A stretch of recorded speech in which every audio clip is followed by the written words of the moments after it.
Hello! Oh, my camera's all wonky again. Let's see. There we go. I also feel like it is bigger than it needs to be. What is happening?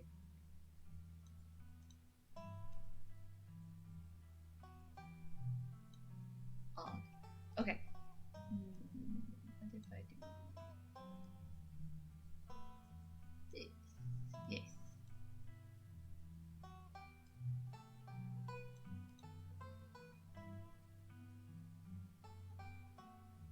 You know what? That's fine. That's fine. This is good enough. Stop fussing over the camera. Okay, let's see. We got desktop's good. Mic's good.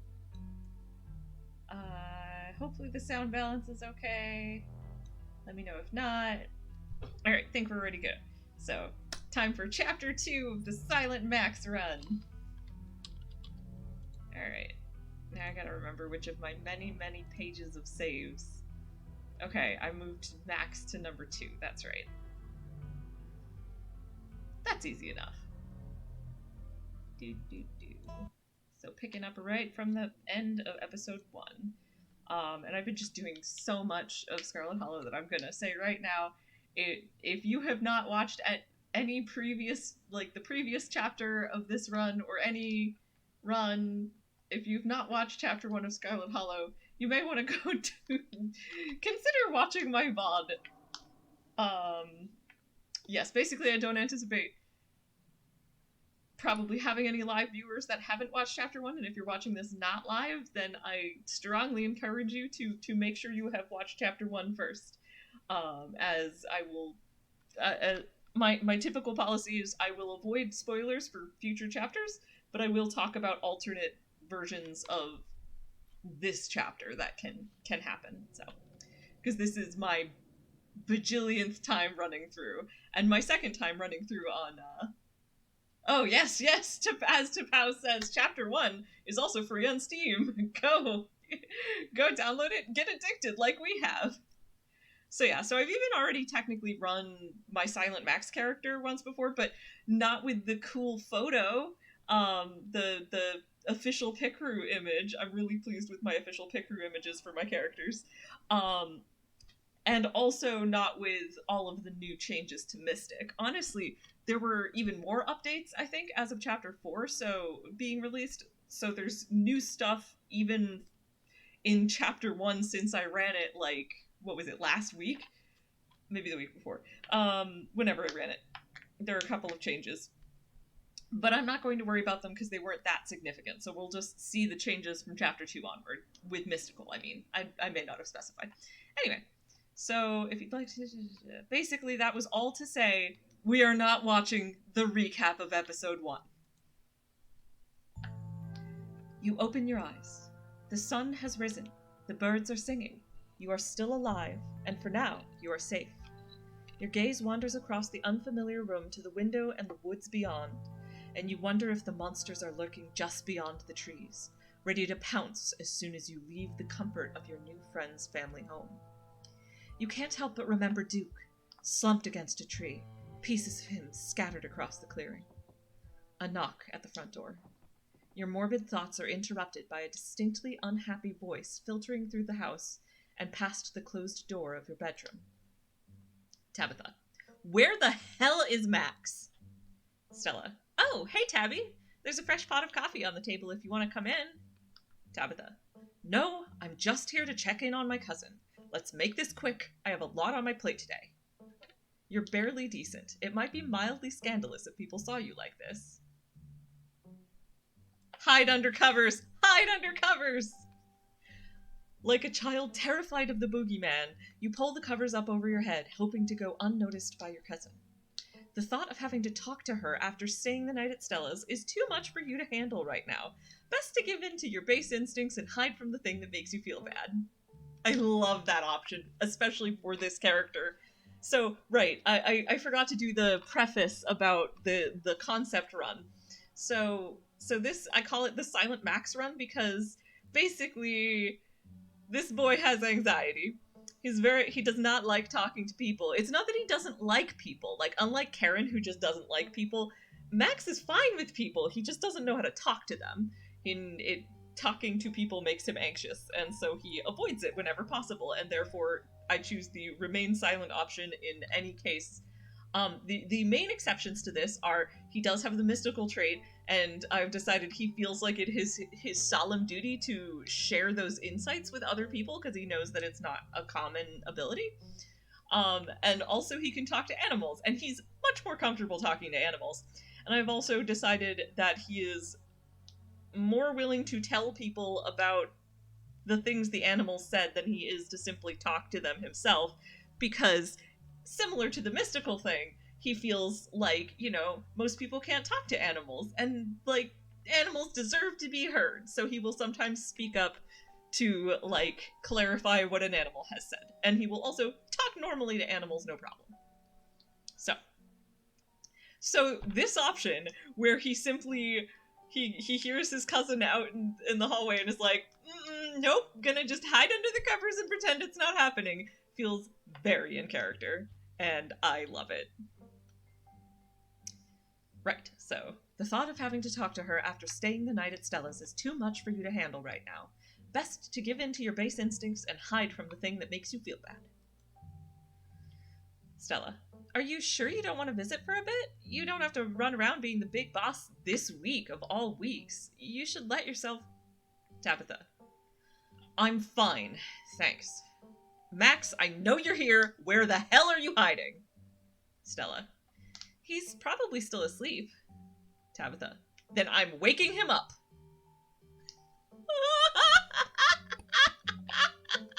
Keep hiding. You're doing great. You stiffen and hold your breath as the doorknob turns. Aw, that's a great Gretchen. A reward for hiding under the covers, clearly. The door swings open, and an excited pug leaps onto the bed, knocking the covers off of you. Gretchen. Simply must say what a joy it is to see that you are finally up. I do hope you're well rested and that you don't mind our most unfortunate guest. Yay. Hello, Gretchen. Tabitha. Were you hiding under the covers? Ugh, put some clothes on. Stella. Morning, Max. Tabitha. Silence. What exactly did the two of you get up to last night? Stella. We went up to the woods to film a video. Tabitha. No, not that part. The cops called this morning and told me all about that. Stella. They did? What did they say? Did they find Duke? Tabitha. They didn't find a body, if that's what you're asking, but apparently he never went home last night. And they had quite a few questions about you, Max. Ugh, don't worry, I told them you were an upstanding citizen. You should remember that, Kindness, the next time you think about blowing me off to spend the night with a stranger. And to think you didn't even bother to call! The nerve! Max doesn't like talking to people. He might have texted, I don't remember. Tabitha leaves in a huff, leaving you and Stella to follow her back into the living room. Stella.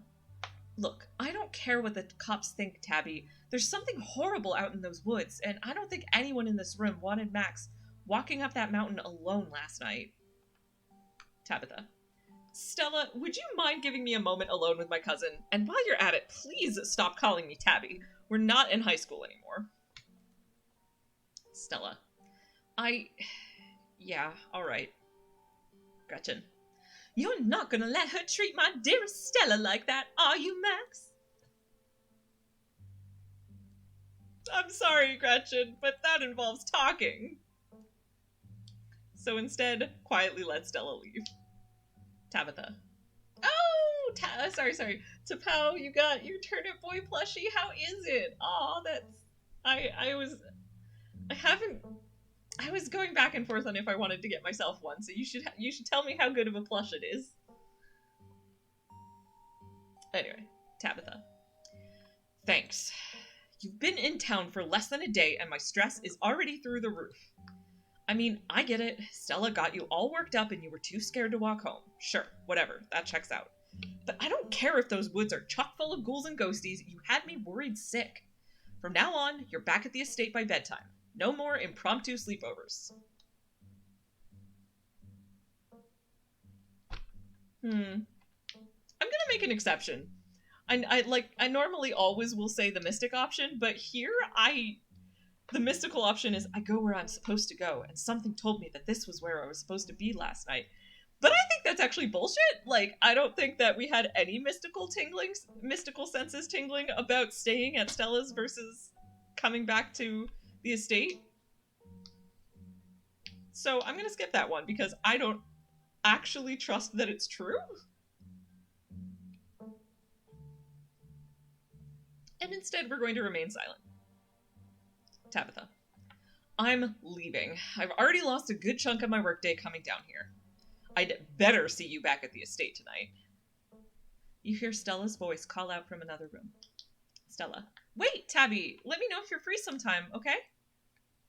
Tabitha sighs. Oh, Tabitha's face. Tabitha wants to hang out with Stella so much. Oh. Tabitha. You're relentless. We'll see, but don't get your hopes up. Stella. Hey, you good? Sorry about Tabby. She totally blindsided me. You remain silent. Stella. Or we can just not talk about it. Anyway, sorry for that rude awakening. I'd been up for a little while, but I was hoping to let you get a little extra sleep. But you're up now, and we've got a full day ahead of us if we're going to get to the bottom of this. Gretchen. A full day ahead of us? That sounds... Oh, sorry. This was happening last time as well, but I feel like I'm losing the Southern Belle. I should listen to some more Golden Girls. A full day ahead of us? That sounds like it's walking time to me. Yeah, no, that was the worst yet. I'll work on it. One more try, and then we'll move on. Gretchen. A full day ahead of us? That sounds like it's walking time to me. You quietly wait for Stella to share her plans for the day. Stella. First things first, I was planning on swinging by the library. Kanika's got a head start on us. It looks like she's already there. Oh, that reminds me. Let me set up a group chat. What's your number? You and Stella exchange numbers. A text message from Stella to you and Kanika. It reads, Group chat. Stella. Hopefully we can find out more about ditchlings from some of the older local books there. I've also got a couple of threads cooking on my cryptid forums, but who knows if that'll pan out. Anyway, daylight's burning, so let's roll out as soon as you finish getting dressed. Get dressed and head into town. The walk to town was short. Stella's house is barely a stone's throw from what remains of Scarlet Hollow's once bustling main street. You shudder as you stare down the thoroughfare, both from the chill in the morning air and the all-too-present memories of everything you witnessed last night. Stella. You see that building labeled Town Hall? That's actually the library. Well, it's also the Town Hall, but that's just a small upstairs office nowadays. I guess this town's not what it used to be.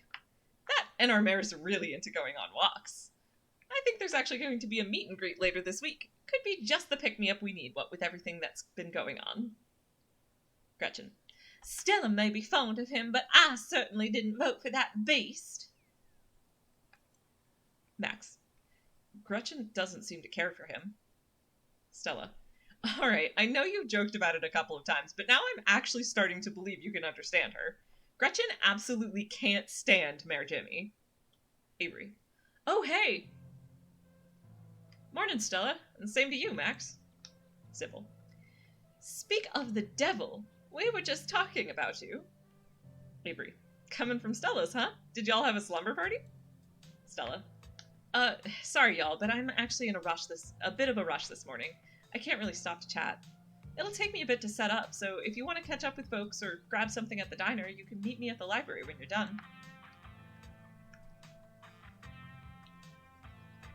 Ah, yes, I remember this. It was like, so one weird thing is like, I do want to do the Avery romance option, which is hard when you only remain silent, but I actually have a logic for it. So first of all, there's gesture that you'll catch up with Avery and Sybil, which doesn't require talking at all.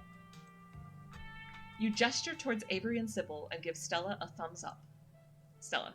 Cool. See you soon. And I'm just like, I'm so happy when options are, like, perfectly in character for my concept runs. Like, Max absolutely would just be like, gesture thumbs up. And, man. I mean, oh, to Pow, in terms of romance, one of the really easy things to do is to just do their text the person whenever you have the option to text just them, and do their hangout in chapter 3. You know, you can hang out with whoever in the morning. Alright, sorry. Keep adjusting this neck pillow thing. Avery. Whoa, she always has time to chat. Is she feeling okay? Sybil. Oh, Stella and Max just got up to a bit of trouble last night, that's all. Avery. You can't just drop something like that and leave me hanging. What happened, Max? So normally Max would say nothing, but I think he's actually pretty traumatized, and, like, this is somebody who is asking what happened, and, you know, I feel like it's not uncommon for people who are very quiet to speak either not at all or a whole lot. So I have decided that basically the way I have had canon that the Avery romance works for Max is that they meet here, Avery asks what happened, Max just went, okay, like, you know, word salad, like a little bit, like the most word salad dump that he's ever tended to do. Like, oh my god, we saw a man die, trauma, and Avery's just a really good listener about it and doesn't, like, comment on anything, and something like that is a good way to break that anxiety barrier about talking to someone. Can attest from personal experience. And therefore, after this, Max will be more comfortable talking to Avery than most other people. So, tell Avery the whole truth. Max. Stella and I went into the woods to try and find a skunk ape, but we ran into something way worse. Actual monsters. Sybil said that they're called ditchlings, but whatever they are, they killed Duke and have been mutilating the local wildlife. Avery. Whoa, slow down. Duke is dead? Sybil. It's true, I'm afraid. Avery. That's awful. Has anyone told Beau? Sybil. Yes, he is taking it as well as you can imagine. I'll be going to check in on him today, the poor lad. Avery. I can't believe you had to see that, Max. Tell you what, I'm on break for the next half hour. How about you swing by the diner? Winnie can fix you some of Sybil's new blend and try and calm your nerves. Sybil. It's chaga and lemon balm. It's always helped me on the bad days. Avery. And if you need to talk about what happened, I'm all ears. Anyway, it's up to you. See you around, Max. See ya, Sybil. Sybil. Take care now, Avery. I'd better get back to it myself. I'm glad I was able to catch you this morning, if only to see how you were holding up. Please don't hesitate to stop by if I can be of any help. Yeah, I'm gonna go with the mystical option for sure here. Max. We both know that there's something horribly wrong about this place. How are you so calm? Sybil. Don't mistake my calm demeanor for complacency. We all have our parts to play in this. I trust that you and Stella have what it takes to get to the bottom of things. I'm so sorry to cut our conversation short, but I've got things that need tending to. Stay safe, Max, and God bless. Stella said you still had some time to kill before she finished setting up. Time to swing by the diner. You head towards the diner. The diner is a little quiet today, but the air is still heavy with the tantalizing smell of breakfast. Talk to Avery. You slide into the booth across from Avery. Avery. Hey there, stranger. Before you can exchange words, Winnie sidles up, a fresh mug of tea in hand. Winnie. Heard... I wanted to do a southern accent for Winnie, too. Is my southern accent just losing... Sorry, I'm just trying to repeat it in my head, because I need to listen to some more accents, because I don't know why I'm losing track of them. I was able to do them, so... You know what? I went to the South not long ago, which probably helped. Heard you might need this. There we go, okay. Winnie. Heard you might need this. The answer to 29 down is oink, by the way. Avery. What? But the clue is pen sound. How is that a sound a pen makes? Wait, pen like pig pen? Are you kidding me? How was I supposed to guess that? Winnie. I don't know why you even bother with those things. They're just gonna frustrate you. Avery. It's just something to do to fill the time, but maybe I should switch to Sudoku. Winnie leaves Avery contemplating daily newspaper puzzles, returning to her seat behind the counter. Avery. So, thanks for telling me about last night. If you want to really get into the grisly details, you can tell me. I won't judge. Alright, now here's a fun question. Does Max try the tea? Like, there was no question for, so okay, no reason suddenly trying the tea is a thing that I care about in runs, but you know, no, like I said, I try not to spoil future chapters, so don't worry about it. Don't worry about it. Quinn, my Thembo, 100% drinks the tea. Like, no question. Someone has offered me a thing. I will drink it. Of course I will drink it. My good cousin, Karen, is gonna be like, that looks gross, I'm not gonna touch that. And then my good cousin character will probably just coincidentally not drink the tea. So the question is, I feel like Max would be a tea lover, and he has no reason not to drink the tea. On the other hand, he also has no reason to drink the tea. It's a weirdly difficult choice.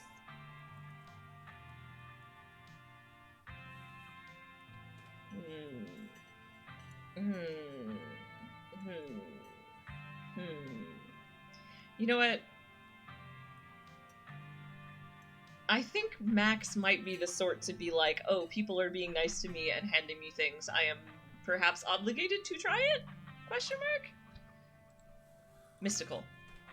You take a gentle sip of your tea. Sybil was right. You can already feel it begin to ease some of the strain and tension from last night's events. Avery. Whoa, not a lot of folks take to chaga so quickly. It's a fungus that grows on birch trees around here. It's supposed to be super healthy, but it definitely makes for a challenging drink. Color me impressed.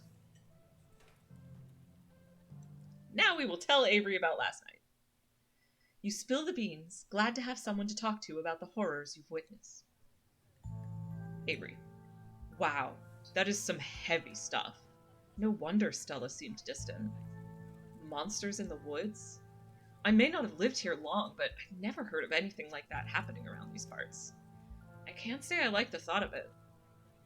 Now that I think about it, when the cops came in for their morning coffee, they mentioned something about going out into the woods to look for someone. It must have been Duke. They seemed so disconnected from it. I figured it couldn't be very serious, but wow. You remain silent. Max has done his talking. He has maxed out his talking quota for quite a while now. Avery.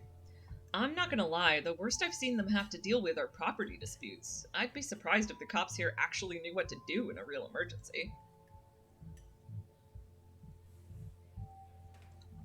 You let Avery's words hang over you. Avery. Aw, man, looks like my shift is starting. I hope you're doing a bit better. Maybe the Chagas had a chance to start working its magic? I'm gonna keep my ears open for you. The diner is where everyone comes to gossip, so I hear a lot about what goes on around here. I'll let you know if anyone mentions those monsters or anything else strange or unusual. Avery slips out of the booth, giving a friendly half-wave before disappearing into the back. You leave the diner, ready to continue your day. I do not think Max would be inclined to swing by the general store, because the only real reason to do that would be to buy something or talk to people, and buying something requires talking to people usually, so he's gonna go to the library. At least he will only have to interact with people he has already met. You enter the former town hall. What once must have been a stately foyer has been... Foyer? I don't know. Foyer has since been converted into rows of shelves. Meeting rooms and offices long ago gave way to assorted reference collections and reading areas. So you might notice in my previous runs, I pronounce it either foyer or foyer because I'm actually not 100% sure how it's supposed to be pronounced, so just pick one randomly. Stella. Oh, hey, you made it! No, that's way too much energy. Just settle in. You head over to Stella and Kanika's table and settle in. Stella. Glad you found the place. Kanika. Hey, Max. You look tired. Gretchen. My goodness, whatever happened to common decency? You can't go around telling someone they look unwell. You look marvelous, Max. You say nothing. Kanika. Anyway, I guess we should get started. Hey there, strangers. And literal stranger. Oh, I forgot! Max took the peanuts! Oh, remain silent. Stella. Hey, Oscar, this is Max. You know, Tabby's cousin? Oscar. Oh, I should have known you were Scarlet. You look so much like Vivian. Not that I knew her very well. I was still a little kid when she left. But that Scarlet resemblance, it's, strong. I'm Oscar Gutierrez, Chief Librarian. And only librarian. Stella. Oscar's amazing. He practically built this library from scratch. Kanika. Yeah, I'm a little jealous of what the kids around here get to grow up with. They don't know how good they have it. Back when I was in elementary school, all the library had was a couple shelves of boring books donated by old people. Oscar. Y'all are too kind. But speaking of kids, have either of you seen Rosalina around town? I don't want to be a helicopter dad, but she hasn't been answering my texts, and I want to make sure she isn't getting into trouble out there. You know the crowd she hangs around with. Stella. They're good kids at heart. I'm sure they're just up at the old Maxwell place doing teen stuff. I went up there plenty of times in my day, but I'll be sure to keep my eyes peeled. You say nothing and let the others talk. Kanika. You might not want to let her run off like that anymore, though. It's not as safe as it usually is around here. Oscar. Is that so? Stella. Kanika's right. There's some weird stuff going out in the woods. That's actually why we came in today. Have you ever heard of creatures called ditchlings? They're a type of cryptid that shows up around places on the brink of disaster. They kind of look like if the Pillsbury Doughboy was a creepypasta. Kanika's mom told us about them last night after seeing some footage we got in the woods. Oscar. Ditchlings? Doesn't ring a bell. Stella. Dang, worth a shot.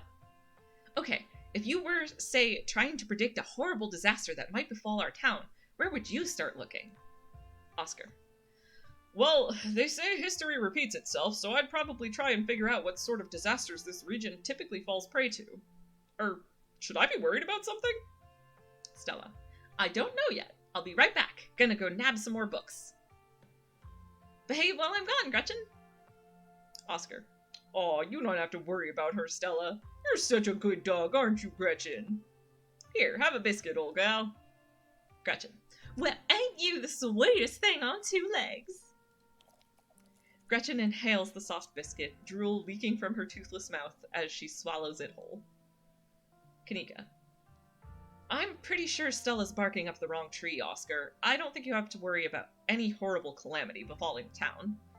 But she's right about the weird stuff. There's definitely something unusual going on out in those woods. Max. If I were you, I would keep my loved ones close in the coming days. Mystical option. Oscar. I'm gonna try calling Rosalina again. Kanika. I'm sure she's fine, really.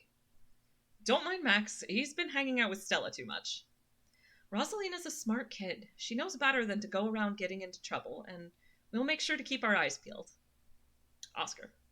Thanks, Kanika. And Max, if you see a 13-year-old girl with a black braid and glasses, would you let her know her dad is worried about her? Oscar anxiously wanders off, phone in hand. Stella. Got him! Just grabbed a whole mess of local history books. Stella sets a massive pile of books on the table and pulls up a chair. Oh, Stella, all right. This is going to be so much faster with the two of you here to help out. Got our snacks, got our source documents. Let's get this research party started. Reading awaits. All right, it's been a while since I've done the books in the library, so I will actually read them all.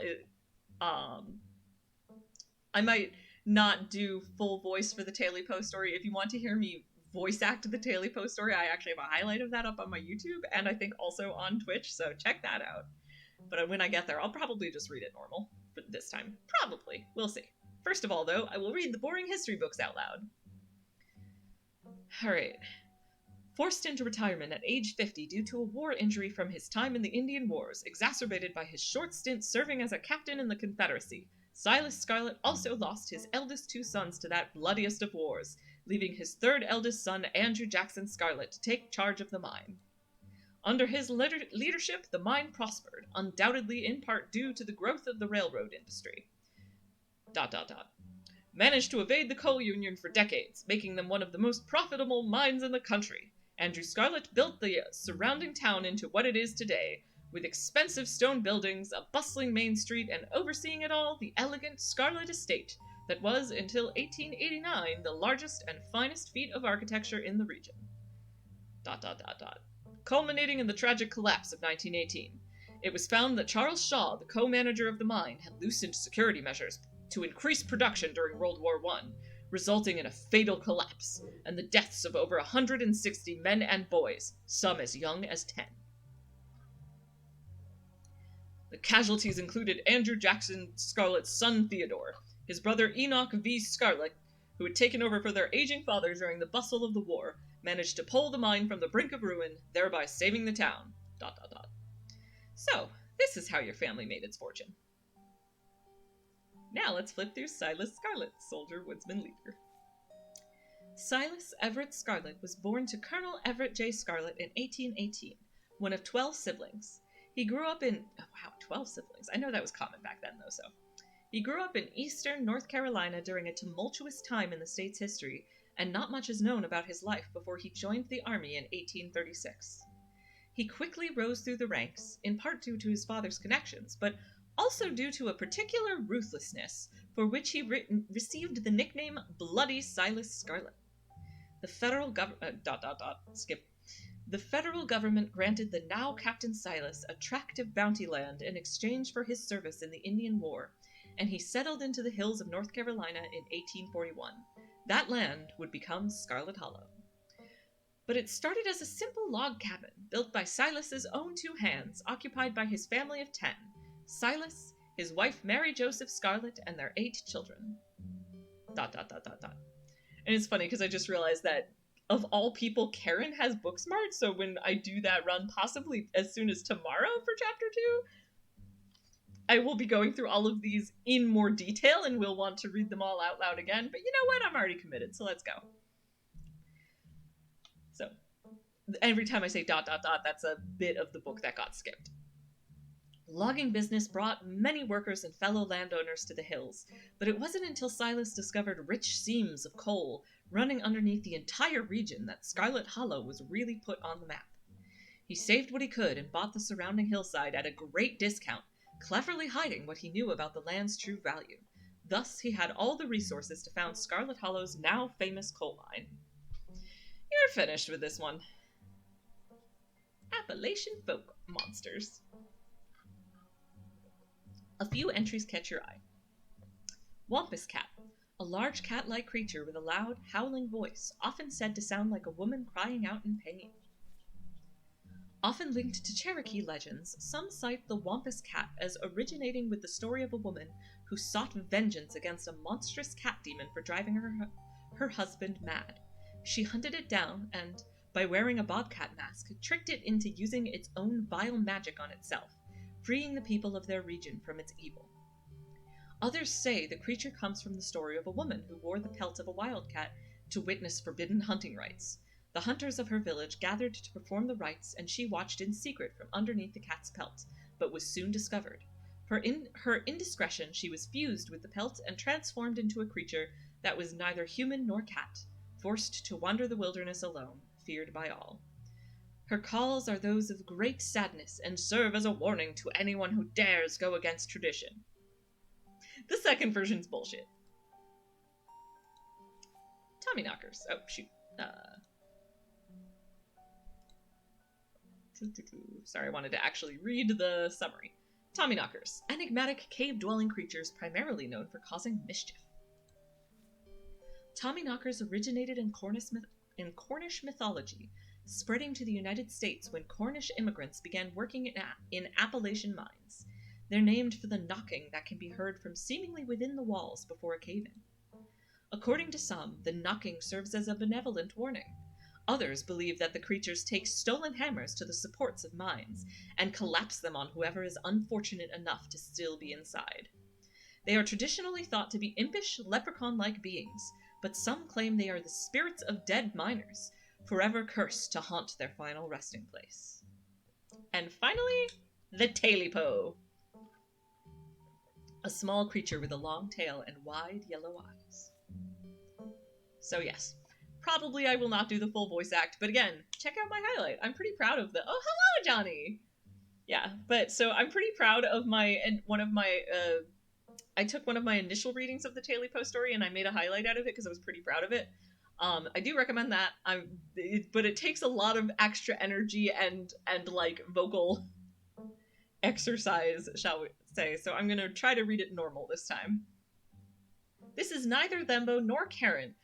This character, I call him Silent Max. He is mystical and he can talk to animals and he doesn't, unlike Karen, he doesn't dislike people. He's just very anxious, and doesn't like, and is bad at talking to people. So his premise is he remains silent in most cases. However, he does feel an obligation to share his mystical insights. And also he feels totally comfortable talking to animals and will sometimes talk to people to share the insights of what animals have recently said. So his main two exceptions are those two things, and otherwise he tries to talk as little as possible. Anyway, so the Tailipo story. There was a hunter who lived in a tiny cabin in the middle of the woods, all alone with his hunting dog. One night, after a particularly bad week of hunting, both their stomachs empty, the hunter spied something out of the corner of his eye. Some small creature had gotten into the cabin through a hole, and before he could even figure out what it was, he'd drawn his gun and fired at the thing, his hunger guiding his actions. But it was quick, and ran back through its hidey hole and out of sight, leaving only its long black tail, shot off by the hunter's rifle. "Guess this'll have to do," he said to his dog, and threw the tail in a pot to cook a soup. He and his dog ate well that night, the tail filling them both up. The hunter crawled into bed, satisfied, and his dog curled up at his feet. He woke up to the sound of long nails scrabbling across wood. His dog was nowhere in sight, only a rumpled spot on the covers where he'd been, and in the gloom, he saw two big yellow eyes staring right at him. "I want my Tailipo," a high, hoarse voice croaked from the darkness. "Go away!" he screamed at the thing. But it stepped closer to him, still shrouded in darkness, the sound of long claws dragging across hardwood, accompanying its movements. "I want my Tailipo!" the creature growled again. "I'll get my dog after you!" the hunter squeaked, his voice catching in his throat with fear, but there was no dog to be seen. "I want my Tailipo!" Before the hunter could so much as scream, the creature leapt from the darkness, long claws stretched out towards the hunter. No one is sure what the creature did to him that night, but the next morning, all that remained of the hunter, his dog, and his cabin was a chimney standing alone in the woods. So yes, again, check out my highlight for an actual proper voicing of the dialogue by both the hunter and the Tailipo creature. But voicing both of those properly involves, like, borderline yelling? Which is rough on the throat, so saving my voice this time around. You close the book and put it back. "Max, I think I'm all done. Let's check in." It actually is interesting because it makes Max's dialogue difficult to read when he actually does talk. Like when he's saying something for Mystic, it's easy because it's just like you say things in an ominous tone because it's ominous. But when he's just normal talking, I want it to be like kind of hesitant. But for all of my own anxieties, that, generally speaking, you know, it's weird because I do have anxiety about talking to people I don't know well, but like for some reason I'm just struggling to voice act it. Not that it matters, you know what? I get hung up on voice acting this game, but you know, I guess what else am I going to focus on after I've been playing it so many times? But anyway, back to the game. Stella. Alright, if we're going with what Kanika's mom told us last night, I think we can rule out any natural disasters as what brought the ditchlings here. But not nuclear incidents. Looks like our state has a history with those. What about y'all? Find anything?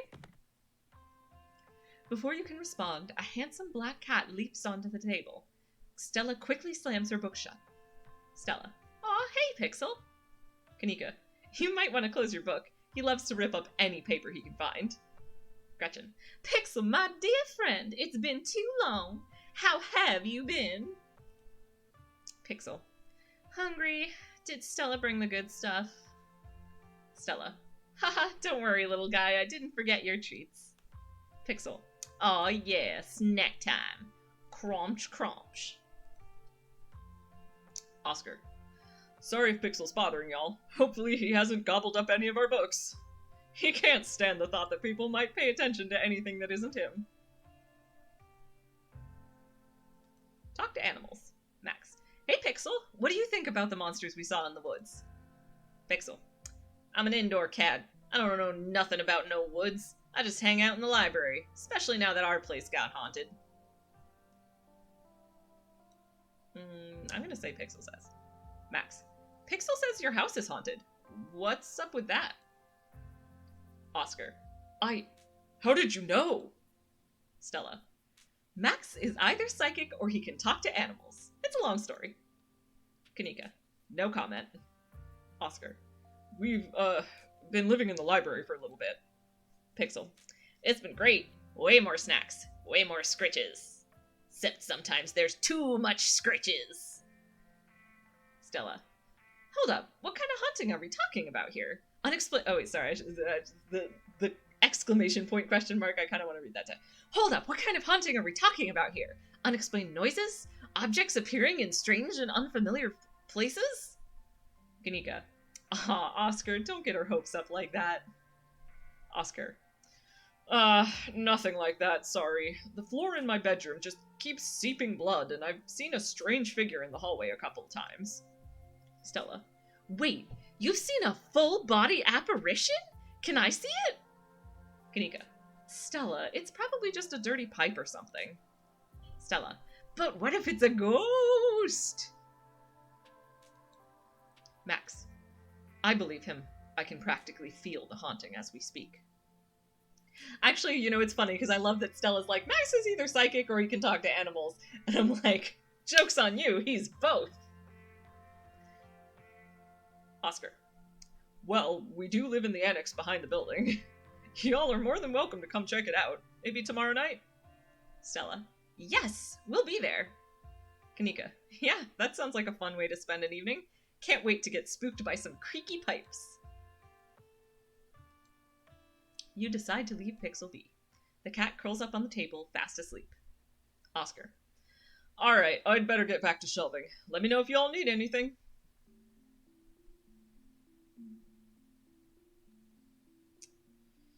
Alright. I feel like there's not much of relevance. Like, Max wants to be helpful, but I also think that he would reasonably be like, there's not really that much of relevance that he read about, but maybe Appalachian folk monsters? So he's certainly not confident enough.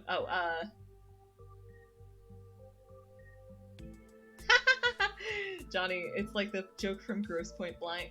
That clown's either in love with the target's daughter or he's got a newfound respect for human life. And it was both. Yep. I'm trying to decide if Max would care enough to suggest if there's a cult.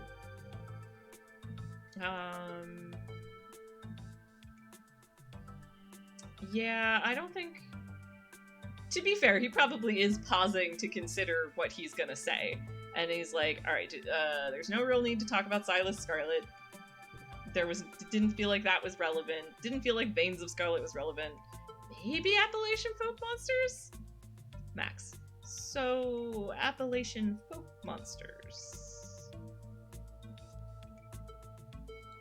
Do you think the ditchlings are Tommyknockers? What with the whole warning thing? Stella. Good thought, but Tommyknockers live in mines. That's like their whole thing. I'm gonna write it down though. Kanika. Tommyknockers are literally just the sounds that happen when a bunch of rocks and wood are about to collapse. Stella. Are they? Or are they the sound of mysterious creatures pounding on rocks and support beams with hammers to cause a collapse? There's simply no way to know. Let's move on.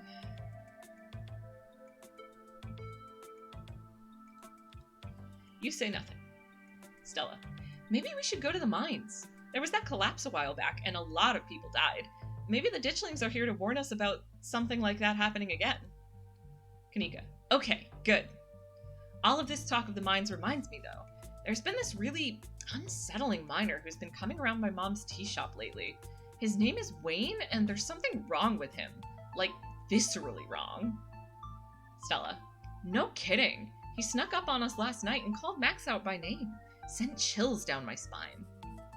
Kanika. I don't know if there's much of a connection, but if we're headed to the mines, we might as well look into him. You remain silent, ready to follow Stella and Kanika on today's adventure. Stella. Look at us, going on a caper together. I missed this. Kanika.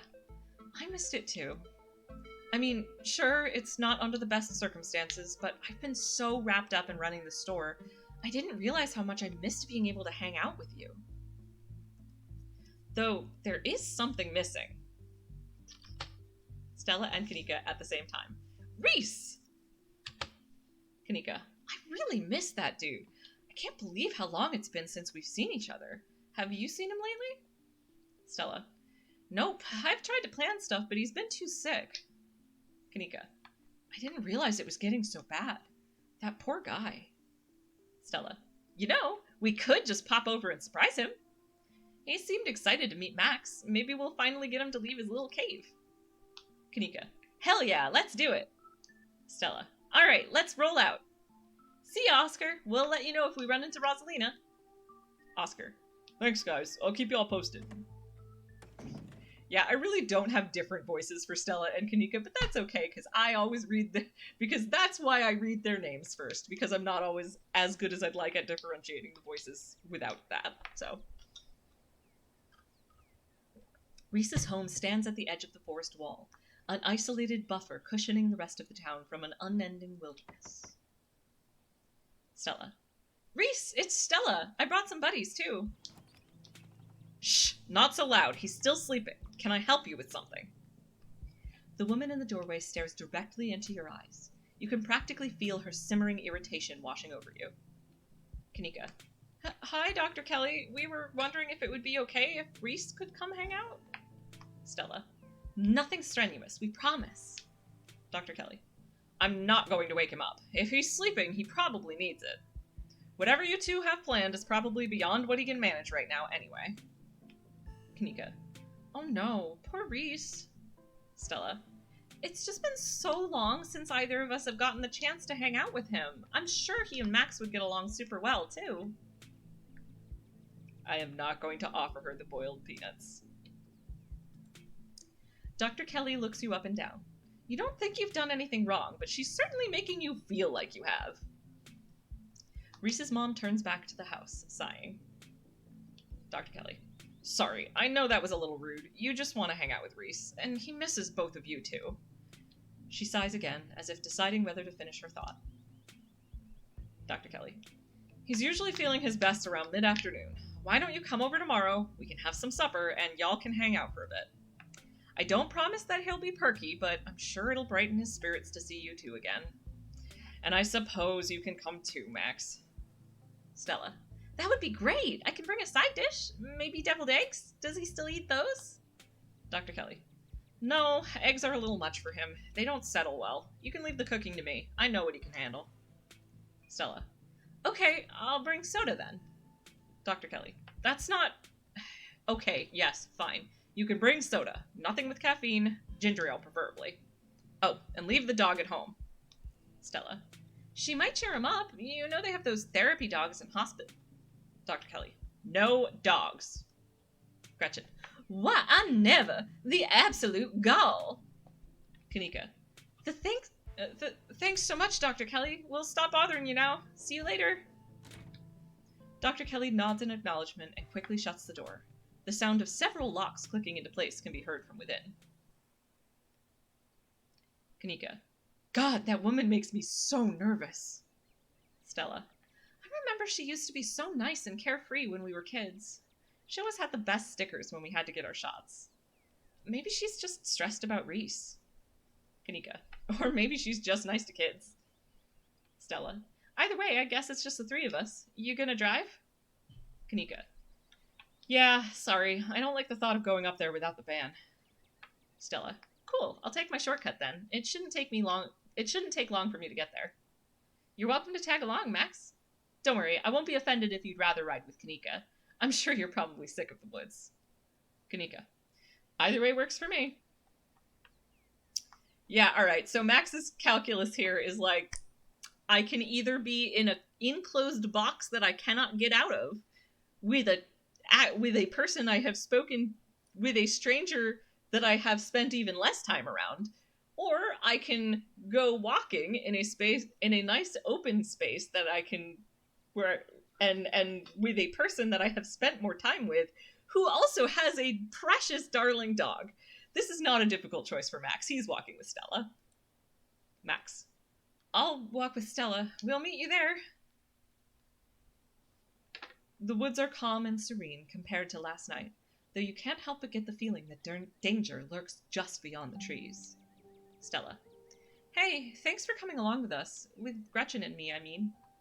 I had fun last night, but it was also an objectively horrible experience. I was a little worried you'd ditch first thing in the morning, and not that I'd blame you. We saw some pretty terrifying stuff.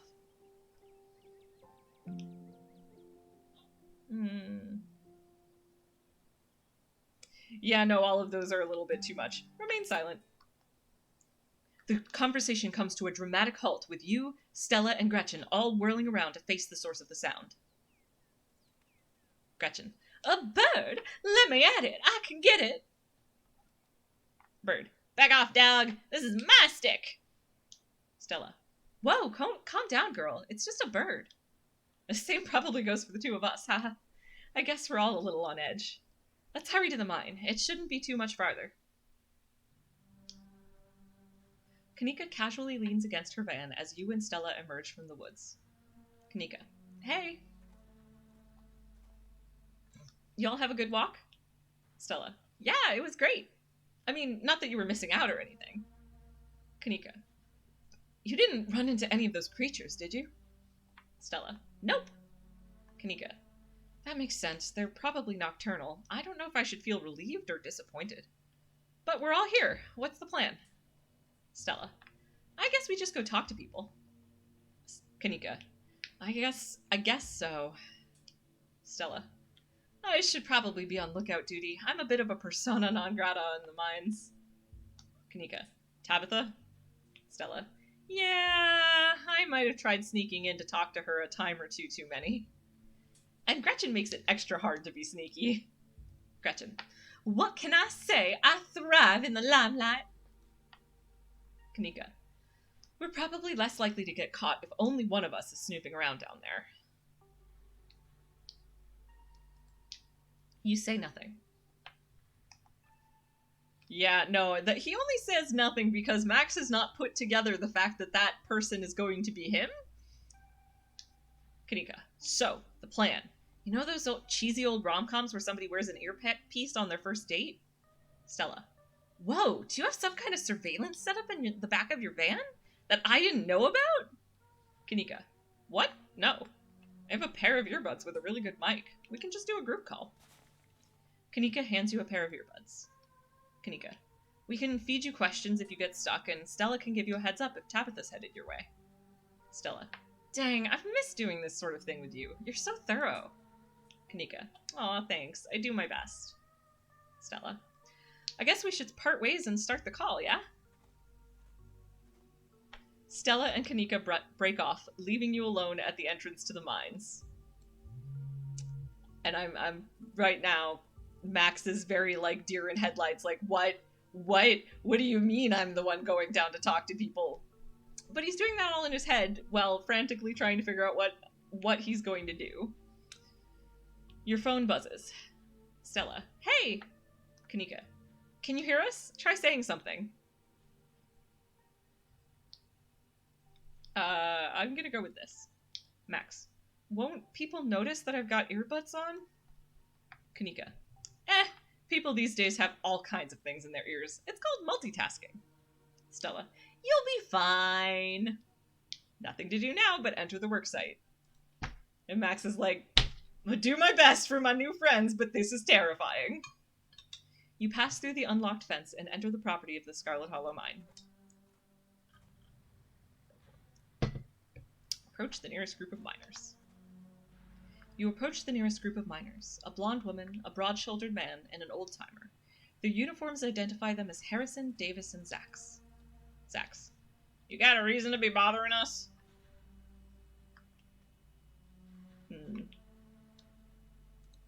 Max. Never mind, bye. Zax. Bye. Zax mutters under his breath. Weirdo.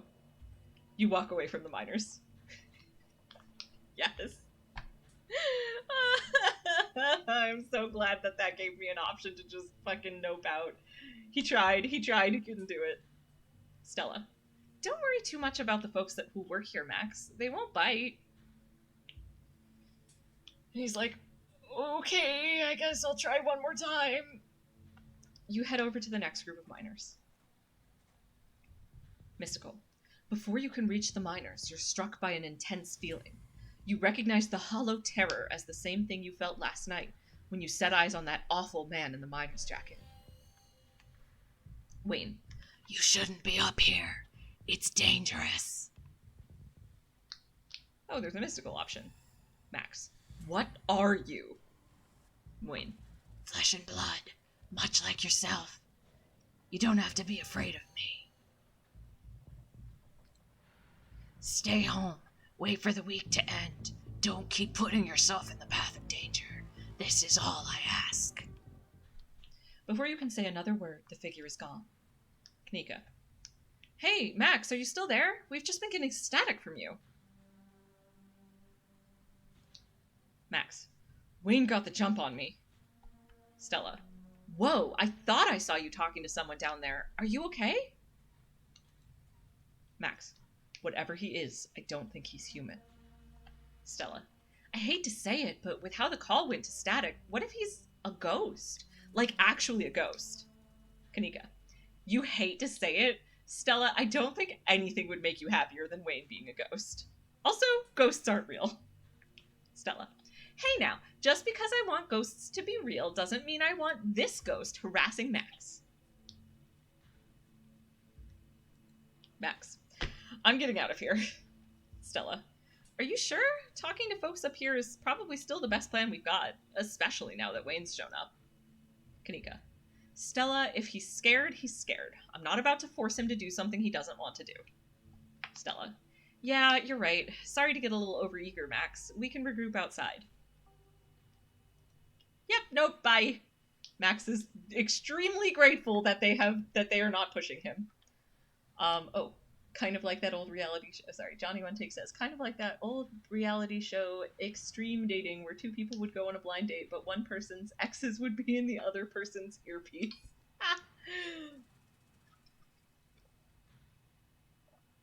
Wow. That's, wow. But yeah, no, Max is just super relieved to be able to get out of that situation without his new friends being mad at him and without having to keep trying to talk to people. You're interrupted by a sudden movement out of the corner of your eye. A girl carrying a bundle of snacks pops through a hole in the fence and disappears over the crest of a hill. Stella. Hey, I think I just saw Rosalina. Kanika. Wait, really? What is she doing here? Max. What should we do? Kanika. I mean, we should go after her. What if she gets hurt? And can you imagine what Tabitha would do if she catches Rosalina here? Stella. All right, I'm on my way. You rush over the hill and get your bearings, the sounds of active mining fading into the distance. Rosalina is nowhere to be found, but dusty footprints point towards a nearby mine. Oh hey, there's a little ditchling. Hey buddy. Mystical. Something about the mine feels wrong, as though cold anger lies burning inside, sucking the life from the surrounding hills. This is the site of a mass grave. Kanika. She didn't. Stella. I guess the old Maxwell place doesn't cut it as a secret hangout spot these days. Kanika. But the Shaw mine? That place was shut down like 100 years ago, after a collapse that killed over 100 people.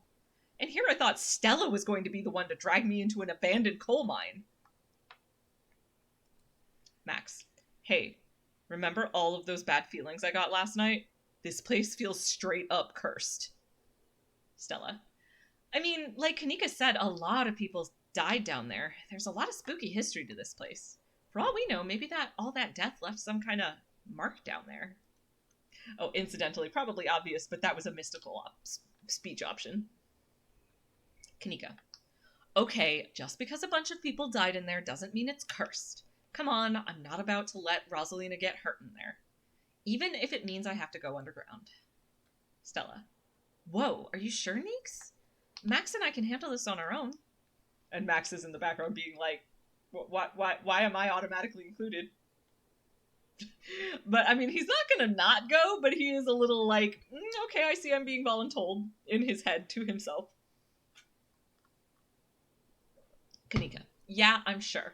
As much as I hate confined spaces, I hate the thought of other people getting trapped down there even more. Stella and Kanika disappear into the mines. Before you follow, you briefly wonder if you should let Tabitha know about this. And Max is like, get on the phone with my cousin who was super mad at me this morning? Let's try to deal with this before she finds out. You take a deep breath and follow your new friends into the mine. The inside of the mine is warmer than you'd expected, the air thick and wet. The ceiling hangs much lower than you are tall, forcing you and your companions to hunch over, your legs bent in a painful squat as you begin to navigate its maze of corridors. Kanika. Jesus, it's cramped down here. Does anyone else's chest feel tight? Gretchen. I certainly can't say I'm one for dark and stuffy places. This seems more suited for a cat, if I do say so myself. Stella. Yeah, abandoned mines are way more claustrophobic than people expect them to be, and this one's real bad. You know, because of the child miners. Or should I say, the minor miners? Kanika visibly shudders. Kanika. Okay, I'm not superstitious, but if there's one way to make sure you get haunted, it's by cracking jokes about dead child laborers while walking on their graves. Stella. What can I say? I do my best to tempt the spirits wherever I go. I actually snuck down here a few times to try and get some good footage. Part of my ghost hunting phase. Kanika. Jesus, Stella, the things you do for your viewers. Did you find anything? Stella. I wish. If any place in Scarlet Hollow was actually haunted, it'd be this mine, hands down. But all I got was dust in my lungs and a couple of false alarms. The deeper you progress into the mine, the heavier the air becomes. Coal dust hangs in thick clouds around you, even though this place was abandoned over a century ago. Stella pauses as sound rushes overhead. Kanika. Oh my god, what was that? The mine's going to collapse and we're all going to die here, aren't we? Stella sighs longingly. Stella. That's just how the wind sounds down here. Kanika. You sound so disappointed. Stella. It just brings back memories of my last foray into these depths. Every time I thought I'd finally found a spooky ghost, there wound up being a very unghostly explanation. Like local wildlife, for instance. Stella turns her flashlight up towards an alcove overhead. Bat. Say, what's the big idea? Other bat. Yeah, we was sleeping here. Shut that light off, you nosy bastards. Gretchen. I am so sorry for my companions. Stella means well, I assure you. Okay, I figured out something. You know, there's something I have been trying for Gretchen's accent, and I'm very happy with it, and so I'm feeling much better about it than I was at the beginning of the stream, so that's a plus anyway. Stella. Those guys got me real good last time I was here alone. Gretchen. I'm sure you're quite worried about me after my behavior last night, Max, but let that interaction be assurance that my temper is most wholly under control. I wouldn't dare venture away from the safety of my Stella's arms in a horrible place like this. Kanika. Oh my god, there are bats down here? I'm going to get rabies, aren't I? I'm going to get rabies and die in a mind collapse. Stella. You holding up okay, Neeks? Kanika. Yeah, sorry, I'm just a little on edge. Kanika is stopped mid-sentence by a thunderous knock echoing from deeper in the mine. Kanika. Okay, what was that?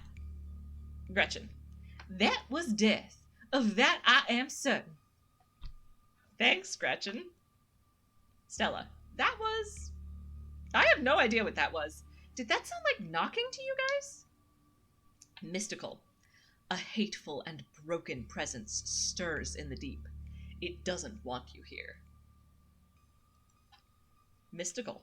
Max. That was a warning. We have to move fast before something terrible happens here. Stella. Whoa, you don't think it's Tommyknockers, do you? Kanika. Okay, no. Tommyknockers are not real. They're not allowed to be real. Are you trying to give me a panic attack? Stella. I'd love to spend some extra time poking around down here. Maybe it's got something to do with the mystery. And meanwhile, Max is going here like, why are neither of you even remotely taking me seriously? Neither of you are nearly worried enough about this. The three of you, or at least he's probably like, okay, Kanika is correctly worried, but about the wrong things, and Stella is not taking me seriously at all. Like yesterday. I remember there's like a line somewhere that I don't think I don't remember if it's still there, but like there was a woe is me, a modern day Cassandra, and that's definitely how Max is feeling right now. The three of you are interrupted by a second, much less distant sound of a can being popped open. Kanika. Okay, now that wasn't Tommyknockers. Stella. It came from this way. Follow me. Follow Stella. You and Kanika follow Stella further into the mine. Okay, I am taking a brief break here, but I will be back. I'm hoping to get through the whole chapter tonight, so we're already a good way through, so I think it's doable. So yes, BRB. I shall return to continue. Alright, I am returned and refreshed and with tea, which is especially good for long bouts of talky video game. Well, you know, what, visual novels where I read the entire thing aloud. Doo-doo. You breathe a sigh of relief as the tight passageways give way to a small cavern. A group of teens turns and stares at you with annoyance. Kanika. What the hell are you all doing in here? Hoodie girl. What the hell are you doing in here? You creeps? Are you stalking us? Plaid girl. Yeah, creeps. Hoodie girl. I just said that, Alexis. If I wanted an echo, I'd yell into the Grand Canyon.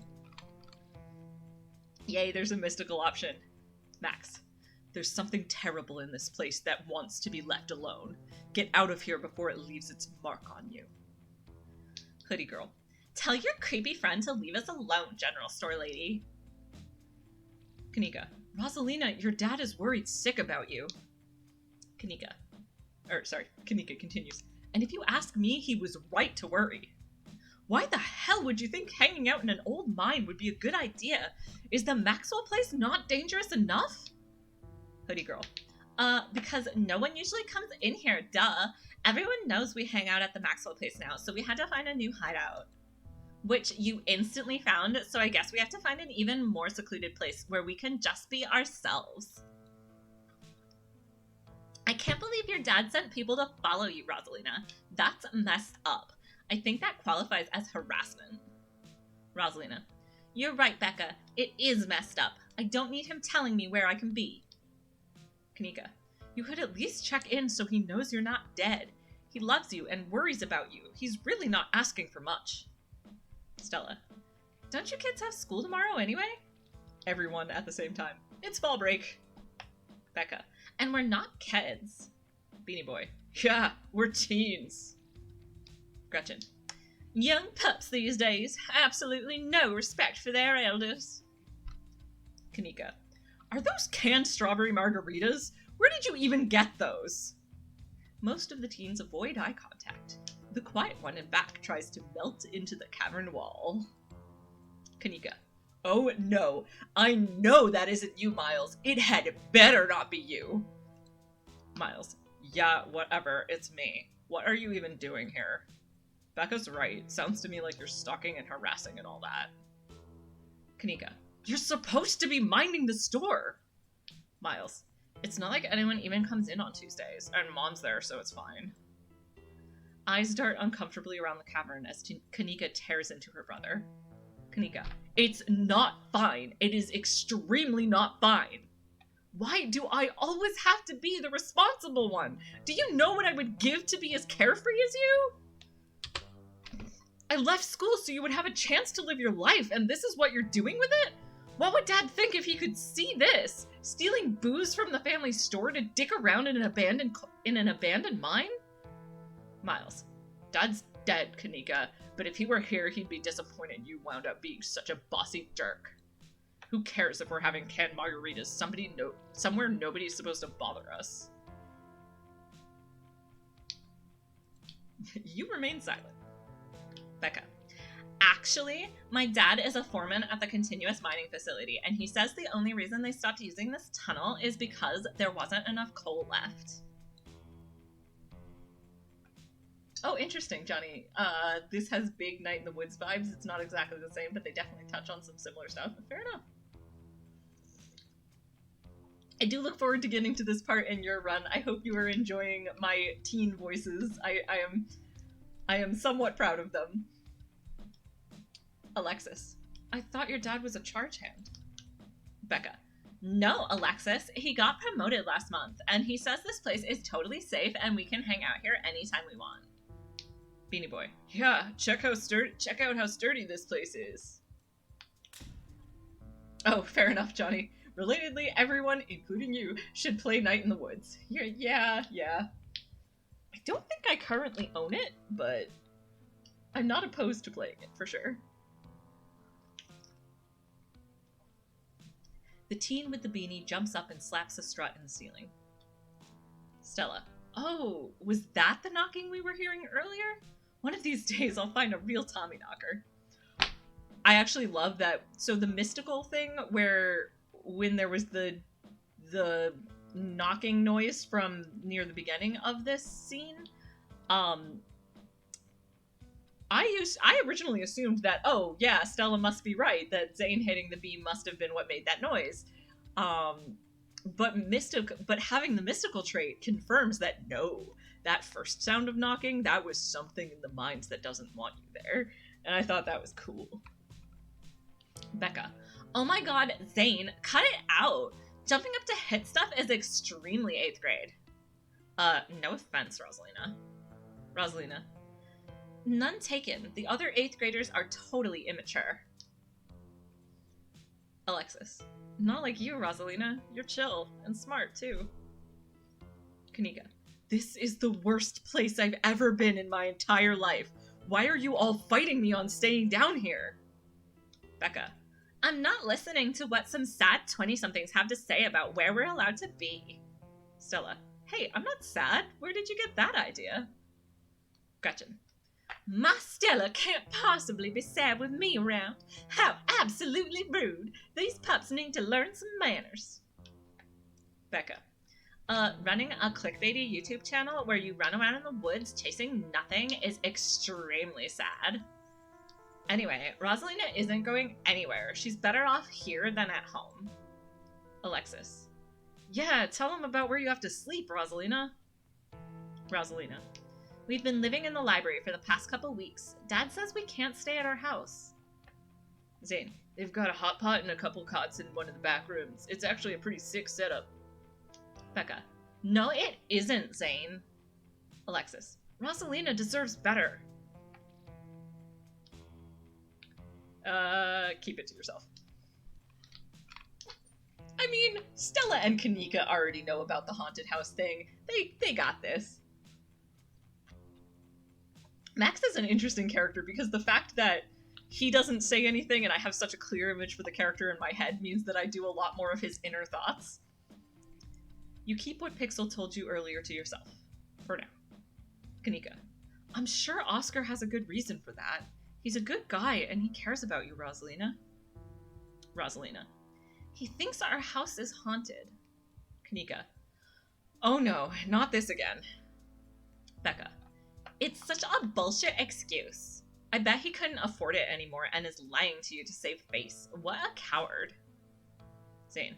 Becca, I don't think you can, say that about other people's families. Isn't that, bullying or something? Becca. Shut up, Zane. Stella. Oscar actually invited us to check it out when we saw him earlier today. It could make for a fun, non-abandoned coal mine related activity. Just throwing that out there. Rosalina. There's no ghost, Stella. It would be cool if there was, but Becca's right. I just wish he would be honest with me and tell me what's really going on. It's like he doesn't think I can handle it. Like, I'm still a little kid. You remain silent. Zane. Yo, if Rosalina's house is haunted, we should break in and, ghost bust it or something. Becca. Oh my god, Zane, you can't ghost bust if there is no ghost. Miles. Yes, okay. Sorry, I was just catching up on Johnny talking about what Night in the Woods is. Doo-doo-doo. Miles. Also, Rosalina lives there. She can't, break into her own house. Stella. There's no ghost that you know of. I bet we could figure out how to bust it if it's actually real, and if it isn't real, well, problem solved. Alexis. You know, Rosalina, you could always stay over at my house until Stella ghost busts your place. We have a finished basement with a pull-out couch. Becca. Why are we talking about this like it's a thing? It's not a thing. There is no ghost. Kanika. Whether there's a ghost in Oscar's house is a question for a time when we're not in immediate danger, and to ruin everyone's fun, the answer is probably no, there is not a ghost. Now, I'm gonna drag my shithead brother back home and suggest you kids leave this empty mine before someone gets black lung or gets crushed by rocks or meets one of many terrible fates people tend to meet in abandoned mines. Kanika is interrupted by a pair of thunderous knocks. Zane. That wasn't me, I swear! Kanika. Then what was it? Come on, Stella, didn't you have a whole list of perfectly natural explanations for scary mine noises? Stella. It's Tommyknockers for sure. I know this isn't why we came down here, but we've gotta check it out. Kanika. Stella! Stella. I know, but weird stuff's been happening around here the past few days. What if this is our chance to get an actual solid lead? The stakes couldn't be higher. Kanika. Do you have no sense of self-preservation? Zane. If you guys are going after something spooky, count me in. Kanika. Nobody is going deeper into the mine. Nobody is staying in the mine. We're all leaving. Please, before my heart gives out. Stella. It'll be fun, Meeks. Kanika. It will not. Kanika. Wait a second. Where did 3 of you run off to? Are you kidding me? Miles. Wow, Kanika. Maybe if you weren't still scared of the dark or whatever, you would have noticed them sneak off. I noticed them sneak off, and I've been zoning out the whole time we've been here. Stella. Oh hey, they must have squeezed through that child-sized tunnel. Kanika. Oh no. No. Stella. Dang, I've always wondered where that goes. I've never been able to get these hips through there. Oh, Gretchen. That's probably for the best, dear. Becca's head pops up out from the tunnel's entrance. Becca. We are not about to let you come in here and ruin our good time. The mine is safe. I've been here a million times. Alexis. Yeah, if Becca says we're safe, then we're totally safe. Becca. Whatever. Come on, you two. I know a cool spot this way. Stella. Okay, I think we can catch up with them if we just follow their voices. Do you want to take these two out of here while Max and I track them down, Meeks? Kanika. Look, I know I've made a bit of a fuss about not liking this place, but I'm not about to leave you two alone down here. What if something bad happens and I'm not here to help? Or what if you run into something totally normal down here that you think is a ghost, and I miss out on my chance to figure out what it actually is? Alright, knuckleheads. If I don't escort you two out of here myself, can I trust you to actually leave and go home? Zane. Yeah, sure. I could never fit in that tunnel anyways. They have crossed a barrier that I cannot, so my time here is up. But only because Stella promised me a ghost hunt tomorrow. Miles. Whatever, I still have to do my dailies anyway, and the service down here sucks. Kanika. Good. Now go. Miles and Zane quietly head back towards the entrance.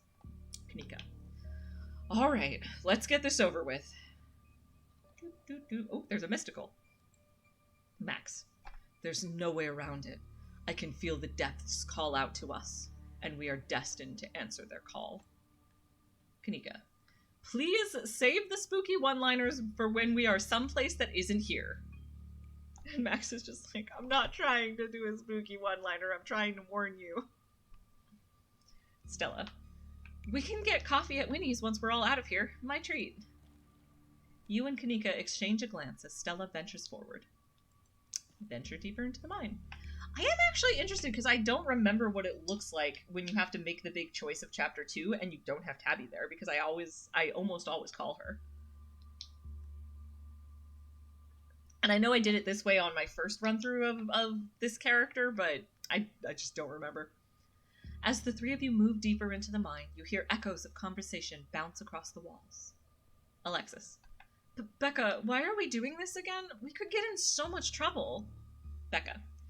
We're doing this because I'm not about to take life advice from a YouTuber and a dropout. Stella.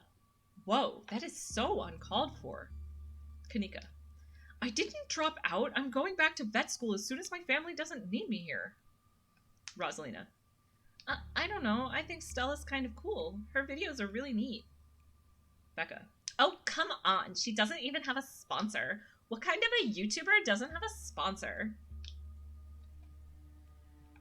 Stella. I mean, not yet, but I'm in talks with Meat Rice, and I make plenty from ads and donations. You quietly press on. Another knock, closer, interrupts your thoughts. Followed by another, followed by another. Stella. Is it just me, or is that knocking coming from the same direction as those kids? Kanika.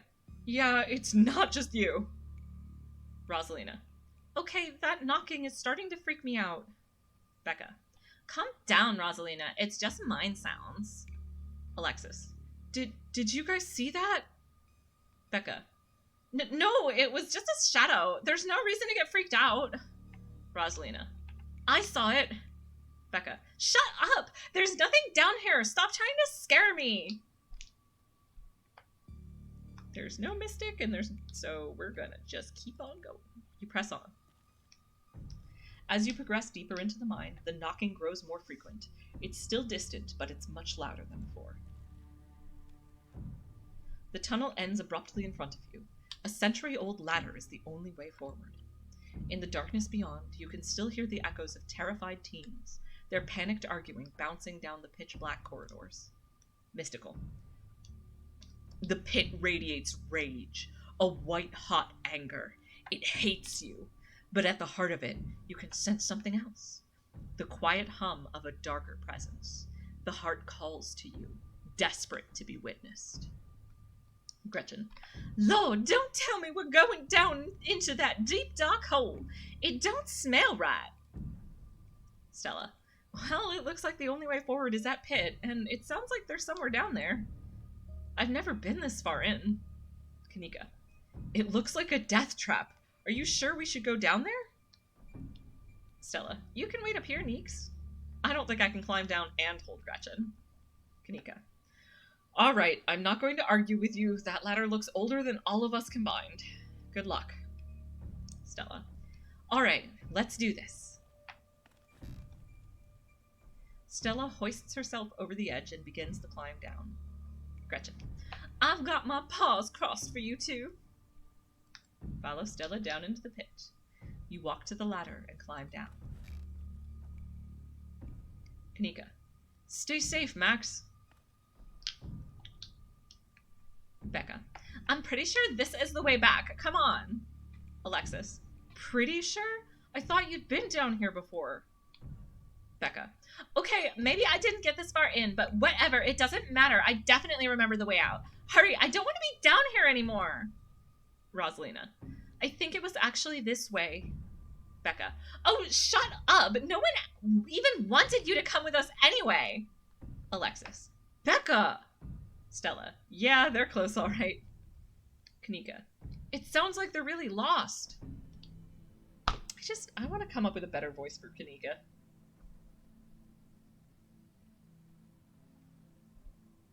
The voices around you, those of the teens and your companions, sound odd, distant. There is something in the darkness before you that's much louder, though you don't hear it. You don't hear it, but you can feel it in your chest, a desperate need to perceive and be perceived. Oh yay, it doesn't go away anymore. Sorry to interrupt, but like... Oh, you're also watching the creators of the game playthrough? That's cool. I should go back and watch that later. But yes, Black Tabby Games, the people who created this game, they are also on Twitch. What? No. No! T'Pau! No! Say it ain't so! No! Alright, so T'Pau has just informed us, for people who cannot read the chat, that Sybil is a romanceable option. Do not want. Though the full details as to why I do not want Sybil as a romance option are spoilery, so I shan't talk about them too much, but oh my god, no. Alright, anyway. Sorry, back to the spoopy. You don't hear it, but you can feel it. Actually, you know what? I'm gonna just go back a little bit to the previous one. Do. Yeah, okay, we're gonna start here, and then I'm gonna go...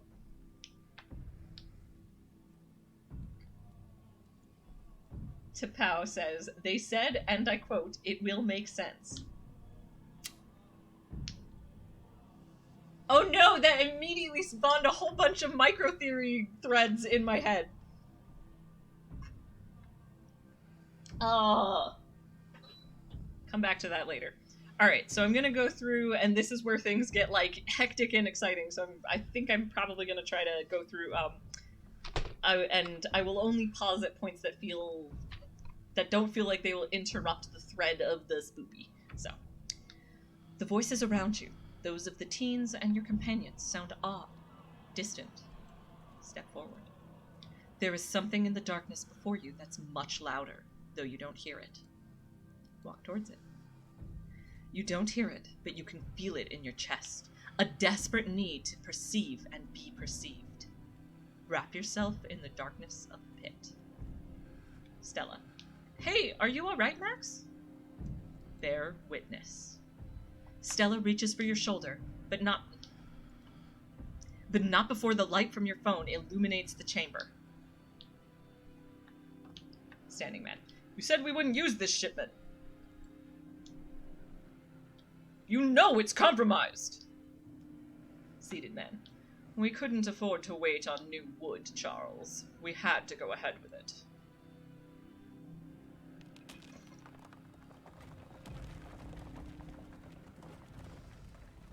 It's still sturdy enough. It'll get the job done. Stella. Max! Max, are you alright? Oh, thank God you're alive.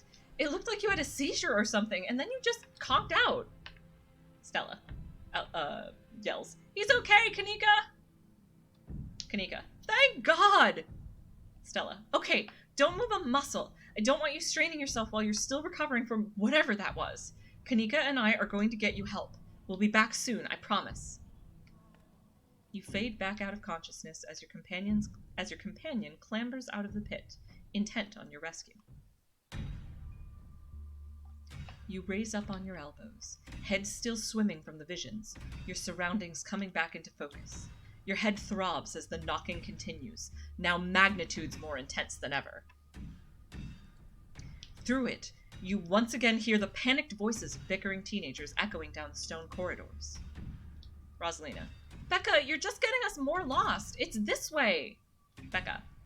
If you're so sure, then why don't you just leave? I can't believe I let Alexis talk me into inviting you in the first place. Rosalina. Becca, I'm just trying to help. Becca. I said go. Rosalina. Okay, I will. Alexis. No, I probably more like, okay, I will. Alexis, you don't have to go with her. You know that, right? Alexis. Becca. Pick a side, Alexis. Alexis. I'm sure Becca knows where we're going. She wouldn't just lie. Sorry, Rosalina. The increasingly desperate voices of the teens are drowned out by the thunderous knocking. You can practically feel the ground shake beneath you, can almost see the walls vibrate with the intensity of the hellish sound. As you settle more into your senses, Rosalina appears in the passageway to your left. She's out of breath, and it looks like she's been crying. Rosalina. I'm so sorry I snuck off like that. I just wanted Alexis to think I was cool. The entire cavern shakes with the sound of rockfall. This place, at least part of it, is coming apart. Rosalina. Becca and Alexis are still down there. We can't just leave them here. I know which way they were going. They'll listen to you this time, I promise. Please, I don't want them to die. Mystical. I see. If Tabitha's not here, you get the mystical option to try it. Well, actually, I don't know. Maybe something else would happen. Mystical. This is a terrible place, and whatever lurks in these tunnels wants you dead. You need to get out of here.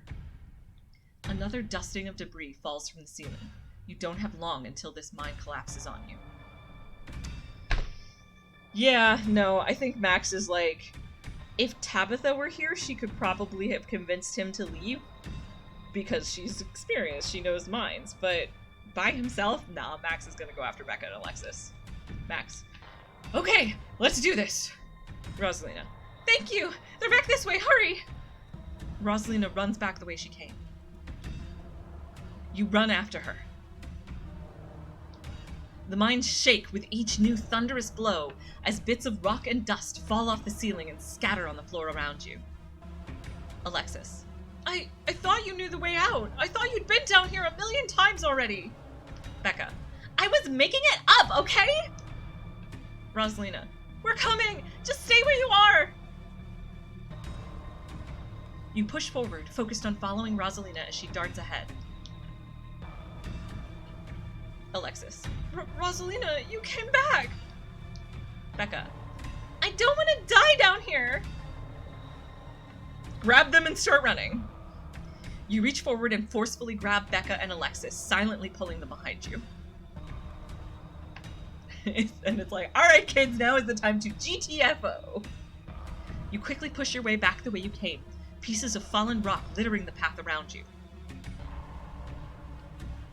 As you reach the pit, you and Rosalina direct Becca and Alexis to the ladder. They start climbing. Climb out of the pit. You follow suit and start climbing close behind. Rosalina. Why couldn't you have just listened to someone other than yourself, Becca? Becca. I'm sorry, okay?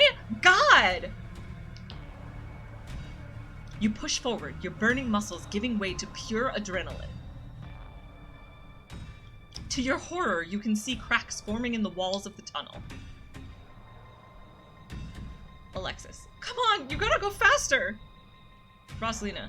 We're almost there! I can see the entrance! Your surroundings quake as the mine collapses around you. Sorry. Forgot to do the content warning, but content warning for,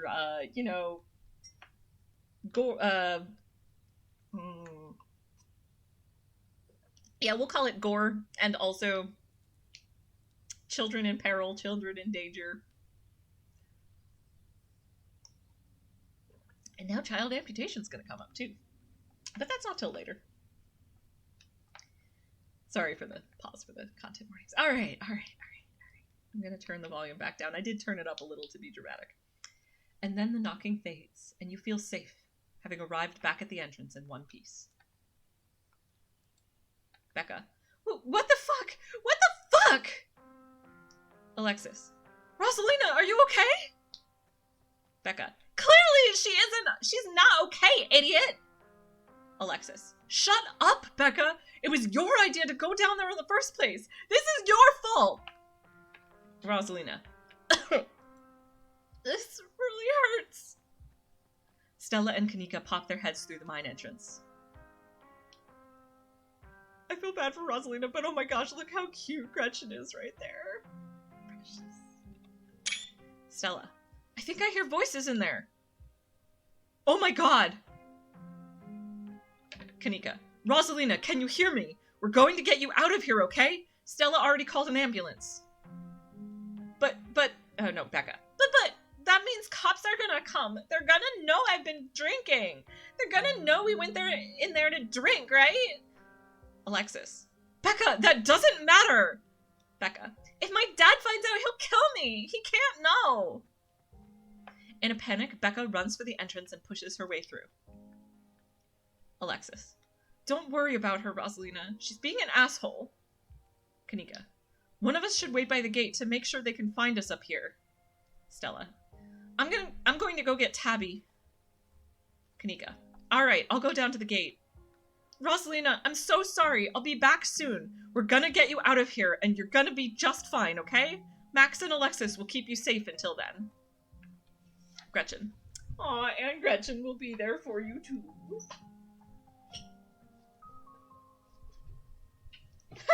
Children avoiding getting murdered like the Crunchyroll category. No one's trying to murder them though, Johnny.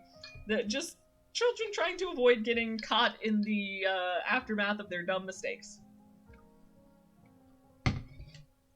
And, you know, evil minor ghosts. Who, to be fair, have a very, very legitimate grudge. Like, they had every right to go evil after what happened to them. Oh, that's true. Something in that mine wanted them dead, didn't it? Yeah, no, one could argue that whatever knocked the mine down around our heads was trying to kill us all. My mystical senses even said it wanted me dead. Wanted probably all of us dead. Anyway, Gretchen. Don't worry, pup. I know you're sick, but I'm here to keep you warm. Oh, that's so precious, though. Gretchen is just like, oh, child is unwell, but I will be dog. It's funny, because I'm not good with dogs in real life, but when they're unable to, like, do any of the things that scare me in real life, and they're drawn very adorably, especially when they can talk, they're just very endearing. Anyway, back to the serious. Rosalina. Am I gonna die? Alexis. Rosalina, don't say things like that! Mystical option. Max. Death is a natural part of life, Rosalina, but you're not dead yet. Rosalina. Thanks, Max. And Max is just like, somebody actually appreciated my mystical insights! I mean, that was more of a just way of viewing the world than an actual mystical insight. Rosalina's breath comes in quick, irregular bursts. Rosalina. If I don't make it, tell my dad. I'm sorry. Alexis. I'm the one that has something to be sorry about. This is all me and Becca's fault. We never should have gone down there. Rosalina. It's not your fault. I went down there because I wanted to. Rosalina pauses, catching her breath. Rosalina. Thank you, Max. I'm glad everyone else made it out okay. Couldn't have done it without your help. Yeah, I just feel bad because it's like, once you know this answer, it's really hard to take the other choice. Like, this is, because there's two choices, right? But if you know the results of your actions, it's easier to make a choice.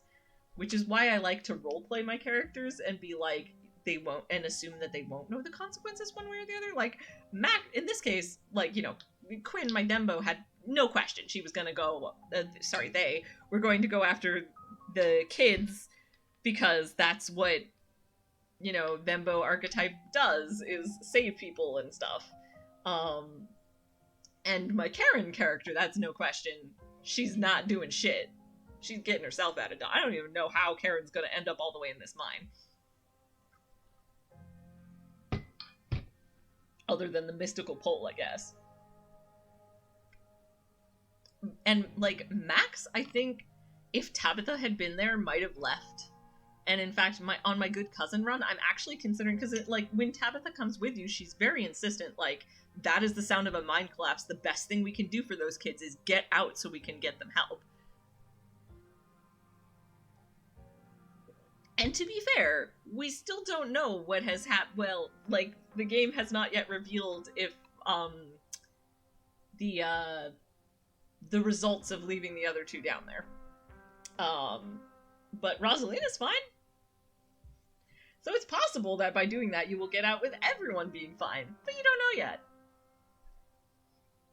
So yeah, like, I feel like in the moment Max was just like, could not fathom, like, was just like, did not have enough context to be sure that they couldn't go back for the kids and didn't want to live with that for the rest of his life.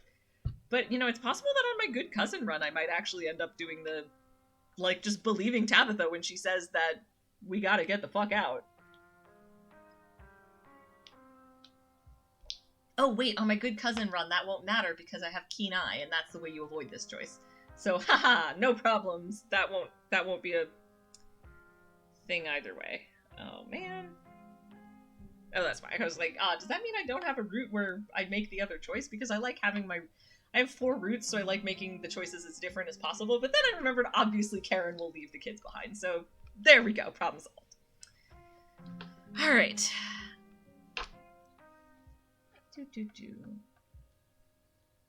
So yes, Rosalina. Thank you, Max. I'm glad everyone else made it out okay. Couldn't have done it without your help.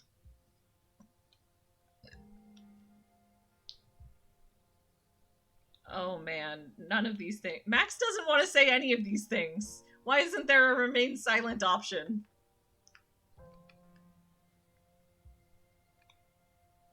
You know what? I'm just sorry I couldn't do more. That seems like something someone with anxiety would say. Max. I'm just sorry I couldn't do more. Alexis. If I didn't stick with Becca once we started getting lost, none of this would have happened. If I'd just been more smart or more brave, but I wasn't, and now Rosalina is...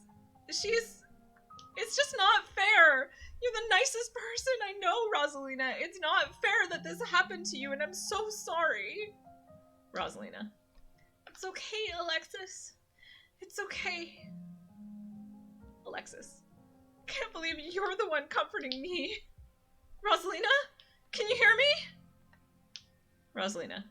Yeah, just... hurts like hell. Oh, thank you, Johnny. Can confirm that's something that a person with anxiety would say. Anyway, Alexis. Sorry for interrupting the emotional flow of that. Alexis. Sorry, I shouldn't be pushing you to talk. I'll just hold your hand until they come back with help, okay? Gretchen. Don't go to sleep. Wow, sorry. So many voices, it's hard to translate. Don't go to sleep just yet, pup. Alexis grasps Rosalina's hands. Tears streak down both their cheeks as you sit in silence together, waiting for the long, anxious moments to pass before help arrives. Tabitha. Some of my men are on the way with rock lifts. We'll get you out of there soon. Max, I'll be having a word with you. Stella. It's gonna be okay, Rosalina. Everything's gonna be just fine. Kanika. They're over here, Earl. Sheriff Earl. Jesus H. Christ, you weren't kidding about the emergency. It'll still be a bit for the ambulance. The nearest depot is over in Brevard, so it'll be at least another half hour. Tabitha. You heard the man. You have half an hour to get her out of there. Move it. Oscar. Rosa, sweetie, I'm here. Rosalina. Dad, I'm sorry. I'm so sorry. Oscar. You don't have to be sorry. It's okay. We're all here. Alexis. You can hang on, Rosalina. I know you can. Tabitha's men quickly get to work and manage to pull Rosalina out from the rubble just as the ambulance arrives. Paramedic. Sir, I'm afraid there's no space in the back. Oscar. What do you mean I can't ride with her? What do you mean I can't ride with her? No, sorry. I think it's more like, what do you mean? I can't ride with her? Paramedic. You're better off driving behind us. We're headed to Brevard, so it's quite a ways. Oscar. Is she going to be okay? She's going to make it, right? Please, God. Paramedic. Yes, sir. I promise you we're going to do everything we can to keep her stable. Her vitals are looking good. Oscar. Rosalina, my poor baby. I'll be there as fast as I can, okay? I promise you won't be alone. Rosalina. I love you, Dad. The paramedics load Rosalina into the back of the ambulance and drive off. Oscar approaches you off to the side as the police talk to Tabitha and her men. Oscar. What the hell happened in there? Oh, there's a mystical option. Yes, good. That's the option that we're taking. Max. It's like the seams of reality are fraying here. Nobody is safe. Oscar. Ominous, but not helpful. That's Max's mystical insights in a nutshell. That's actually really interesting, too. That's new content. Like, I mean, there's been a lot of new mystical content, but I had already played some of this with a mystical, but, like, it's like the seams of reality are fraying here is a new line. That's really interesting. Stella. What Max is trying to say is that Tommyknockers brought down the mine. I can't believe they're actually real, but I got some audio of the knocking on my phone. They must have been furious that we went down there. Kanika. It doesn't matter what caused it. I'm just sorry it happened, Oscar. Oscar. This is all my fault. She's been so angry with me. If I'd just been able to provide more stability, she wouldn't be doing things like this, putting herself in danger. I'm sure she thinks I'm making things up about our house being haunted, but I've seen things I can't explain, and it's only gotten worse over time. Stella. My offer still stands to check that out for you. Once you're back from the hospital, that is. Oscar. Thanks, Stella. That means a lot. I've gotta go. Alexis. Mr. Gutierrez, is it okay if I come too? I want to be there for her. Oscar. Of course, Alexis. It'll be good for her to see a friendly face. The two of them head over to Oscar's car and drive off.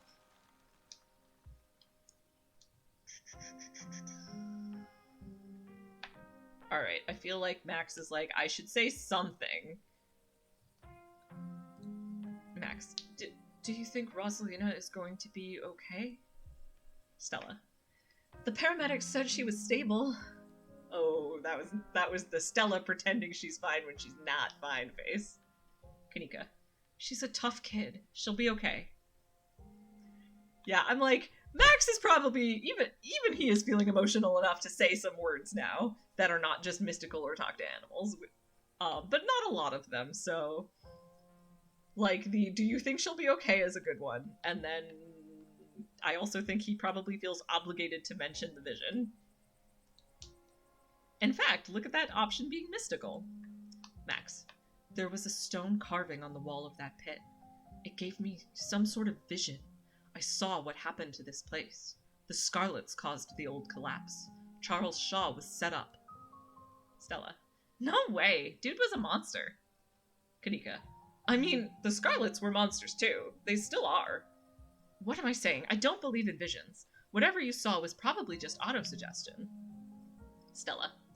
I don't know, Neeks. Max had, like, a seizure next to a creepy stone carving. It was like something out of a movie. Kanika. Just because he passed out or had a seizure doesn't mean it wasn't autosuggestion. And I feel like he probably also feels mystically obligated to mention the entities. Is there a mystical option? No, but this one sounds the most like something he'd say. Max. I saw something down there, like the shadows of dead miners. They were right behind Stella before you two left, and they followed Rosalina and I when we went after Becca and Alexis. Did you not see them? Stella. Whoa! I didn't see anything other than the two of you in that carving. That's super weird.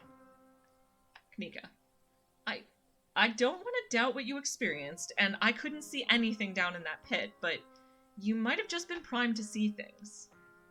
Stella, you know, now that I think about it, that totally fits the profile for some of the Tommyknocker stories. What if they're actual bona fide ghosts? Kanika, Stella. Alright, that's it. Max has hit his talking quota. He's in fact gone a little past it, but that's because things are emotional enough for him to be like, no, there's some things I should verbalize. I mean, I know that would also be exactly the sort of context in which someone who's already a little low verbal might go nonverbal, but like, I'm not quite playing the character as nonverbal. He can talk, like, he's not, like, selectively mute. He just is choosing not to talk because of anxiety. Like, it's not like it's social anxiety, but not to a level that he can't talk. It's just that he feels awkward about it. So he avoids it unless he has a good reason. Because that's the only way it really makes sense to me with the mystical, you know, when he talks out loud anytime he has a mystical or animal-related insight.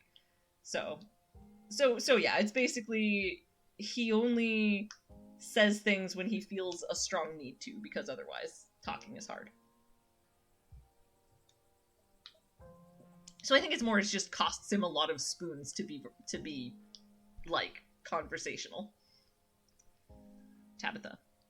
What the hell were you three doing here? I thought I told you to stay out of trouble, yet here you are at the scene of what was almost a deadly accident. How did you manage this? Stella. Tabby, come on, it's not Max's fault. Stella, oh, wait, sorry, that was, I was reading that like it was Kanika, but I have pretty similar voices for them, so it's fine, but yeah. Stella. Tabby, come on, it's not Max's fault. Kanika. Stella is right. If this is anyone's fault, it's yours. You have an abandoned mine on your property that was barely even boarded up. It was only a matter of time until something like this happened. Gretchen. Are we fighting? Kanika. If anything happens to Rosalina, it's on you, Tabitha Scarlet. Tabitha. How dare you? It's not like I put up a big neon sign saying cool place for teens to hang. It's clearly not safe. You three were up here with them. Why didn't you do something to get them out of there sooner? You remain silent. Stella. Come on, guys. Arguing like this isn't going to help anyone. I know it can feel cathartic to point fingers and yell, but what's it going to accomplish other than bruised egos? Kanika. You're right. Tabitha. Grouchy silence. Come on, we're leaving. Younger cop. Now hold on a minute, Miss Scarlet. Sheriff Earl. Mind if we have a quick word with your cousin, miss? In private? Tabitha. Okay, fine. Just make it quick, and don't you dare try and pull anything on him. He did nothing wrong here. Younger cop. Ladies, I'm afraid that means you too. Stella. Don't you need to talk to us? We witnessed this too. Sheriff Earl. Oh, sure, but that can wait. We know where to find y'all.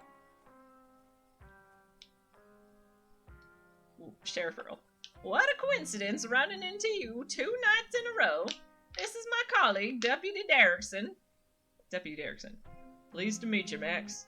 Apologies for my absence yesterday. It was my special bowling night, you see. A man has to have his me time. But I was briefed on the events of last night, even though we're still not sure if what went on could be considered a crime. Sheriff Earl. Duke has been missing since then, though we found neither hide nor hair of him. Could be he's just on an extended hunting trip. Deputy Derrickson. It wouldn't be the first time he's done something like that. I was told the footage showed his supposed body, but we couldn't get that camera working, so no way to confirm until we track him down. Sheriff Earl. Now, I understand both of these were terribly unfortunate accidents that had nothing to do with you being in the area, but... Deputy Derrickson. As officers of the law, you have to understand that we get a little suspicious when we see the same face multiple times in a row. And, we have to ask, what exactly were these teenagers doing in a shuttered mine owned by your family? And why were you down there with them?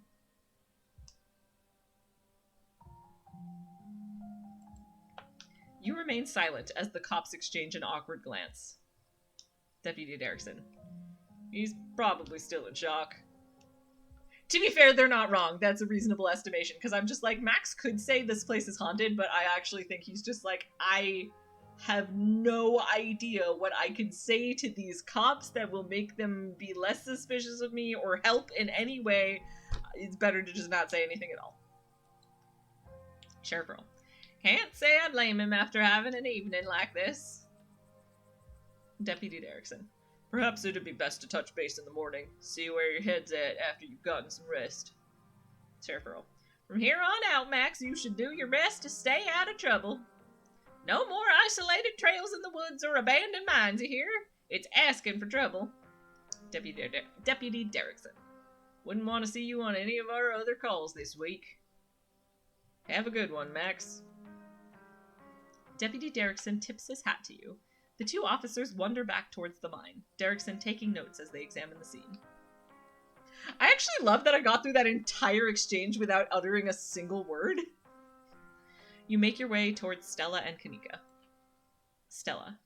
I just can't believe 2 nights in a row. Is it my fault, Neeks? Kanika. Stella, no. This is all just an awful coincidence. It's not your fault. Stella. Oh, hey. I guess the cops are done with you? What, are they gonna take you in for being present at an accident? That's Stella's totally fine face. Kanika. Sorry if they gave you a hard time. Small-town cops, you know? Stella. Always blame everything on drifters. Even acts of God, I guess. Tabitha. Excellent. You didn't get arrested. Now come on, let's get back to the estate. I'd like to get some rest before I have to deal with the fallout of everything that happened tonight. Stella. I'll see you tomorrow, okay, Max? Tabitha. I'd really rather you didn't. If you're gonna run around almost getting killed every night, keep my cousin out of it. Kanika. Your cousin is an adult, Tabitha. He can make his own decisions. Tabitha. Not while he's under my roof. Come on, let's go. As if to illustrate her point, Tabitha grabs your arm, dragging you towards the car. You silently follow along. Though I am headcanoning, although he follows her silently, he turns back and he waves. He waves goodbye because it's rude to leave without acknowledging that you're leaving. And saying bye is sometimes difficult, so he waves instead.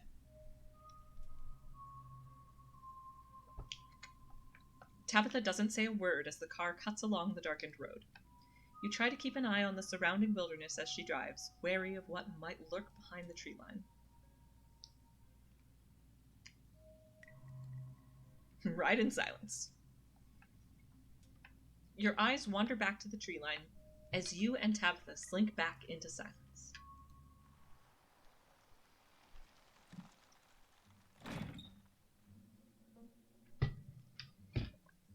You once again cross the threshold into the estate, the musty stench of the decaying mansion greeting you with its undertones of mildew and wood rot.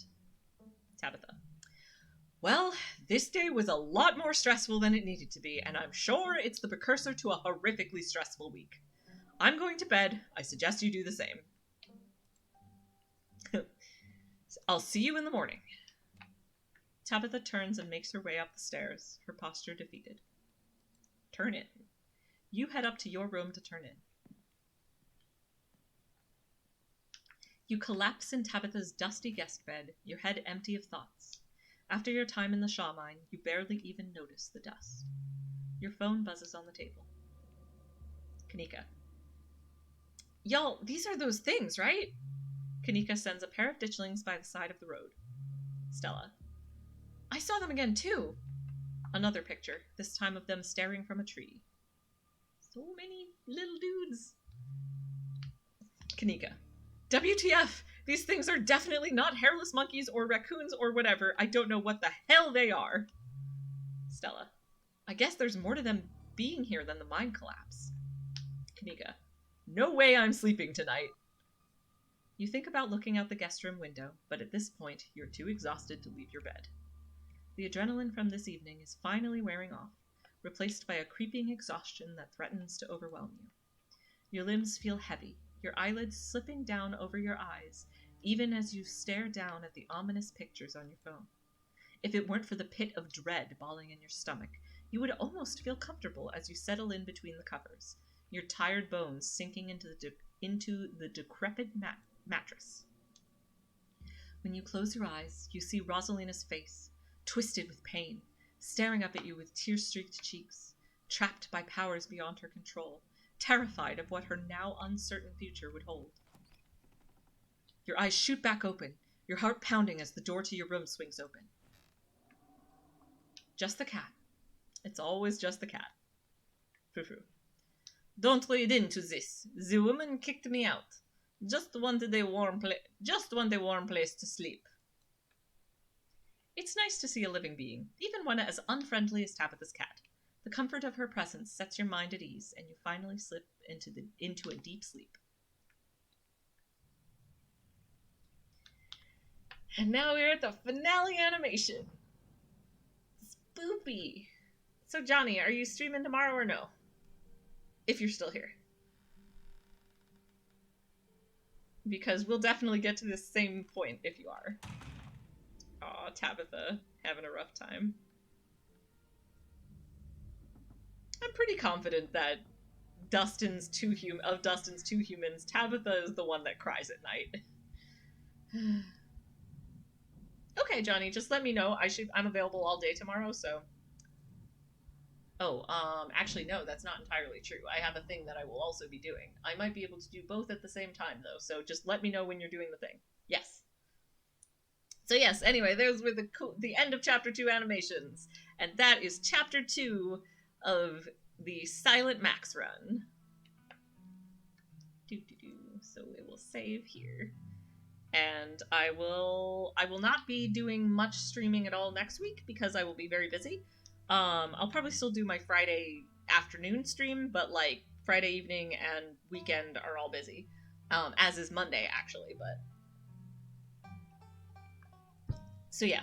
Let me just confirm that. Is that next? Yes. So I will have my normal stream schedule up to next Friday afternoon, and then I will be off all weekend through Monday, and then mostly back to normal. So yeah.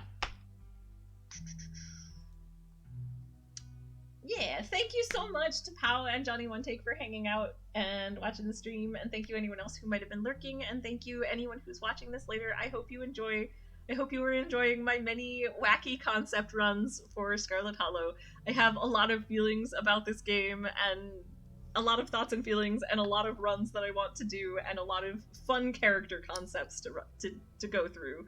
And there are more yet to come, for there's 2 more chapters for this run with Silent Max, and there are 3 more chapters for my Karen run, and then I also still need to redo my Good Cousin run, wherein my main concept for the character is that she is just going to be the best cousin Tabitha could possibly have asked for, as much as possible. So yeah. Alright, so with that, I will head off for the night. I'm gonna check if Black Tabby Games is live, because if so, I might just go raid them, and then people can go watch them, and that would be fun. No promises, because I have no idea. I haven't looked yet. Let's mute this up so I don't make it loud all of a sudden. They are streaming. Alright, I'm gonna go. I think that'll be nice to go. Okay, so fair warning, they are playing Chapter 4, and that's definitely a spoiler. So if you don't want to be spoiled, you don't have to come along for the raid, but I just feel like it would be a nice touch to raid them, so people can at least have access to their channel. So let's see. We are raiding Black Tabby Games. Black Tabby Games. And let's go!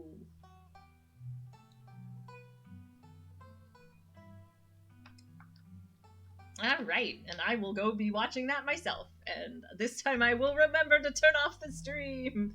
Alright, time for raid. Bye!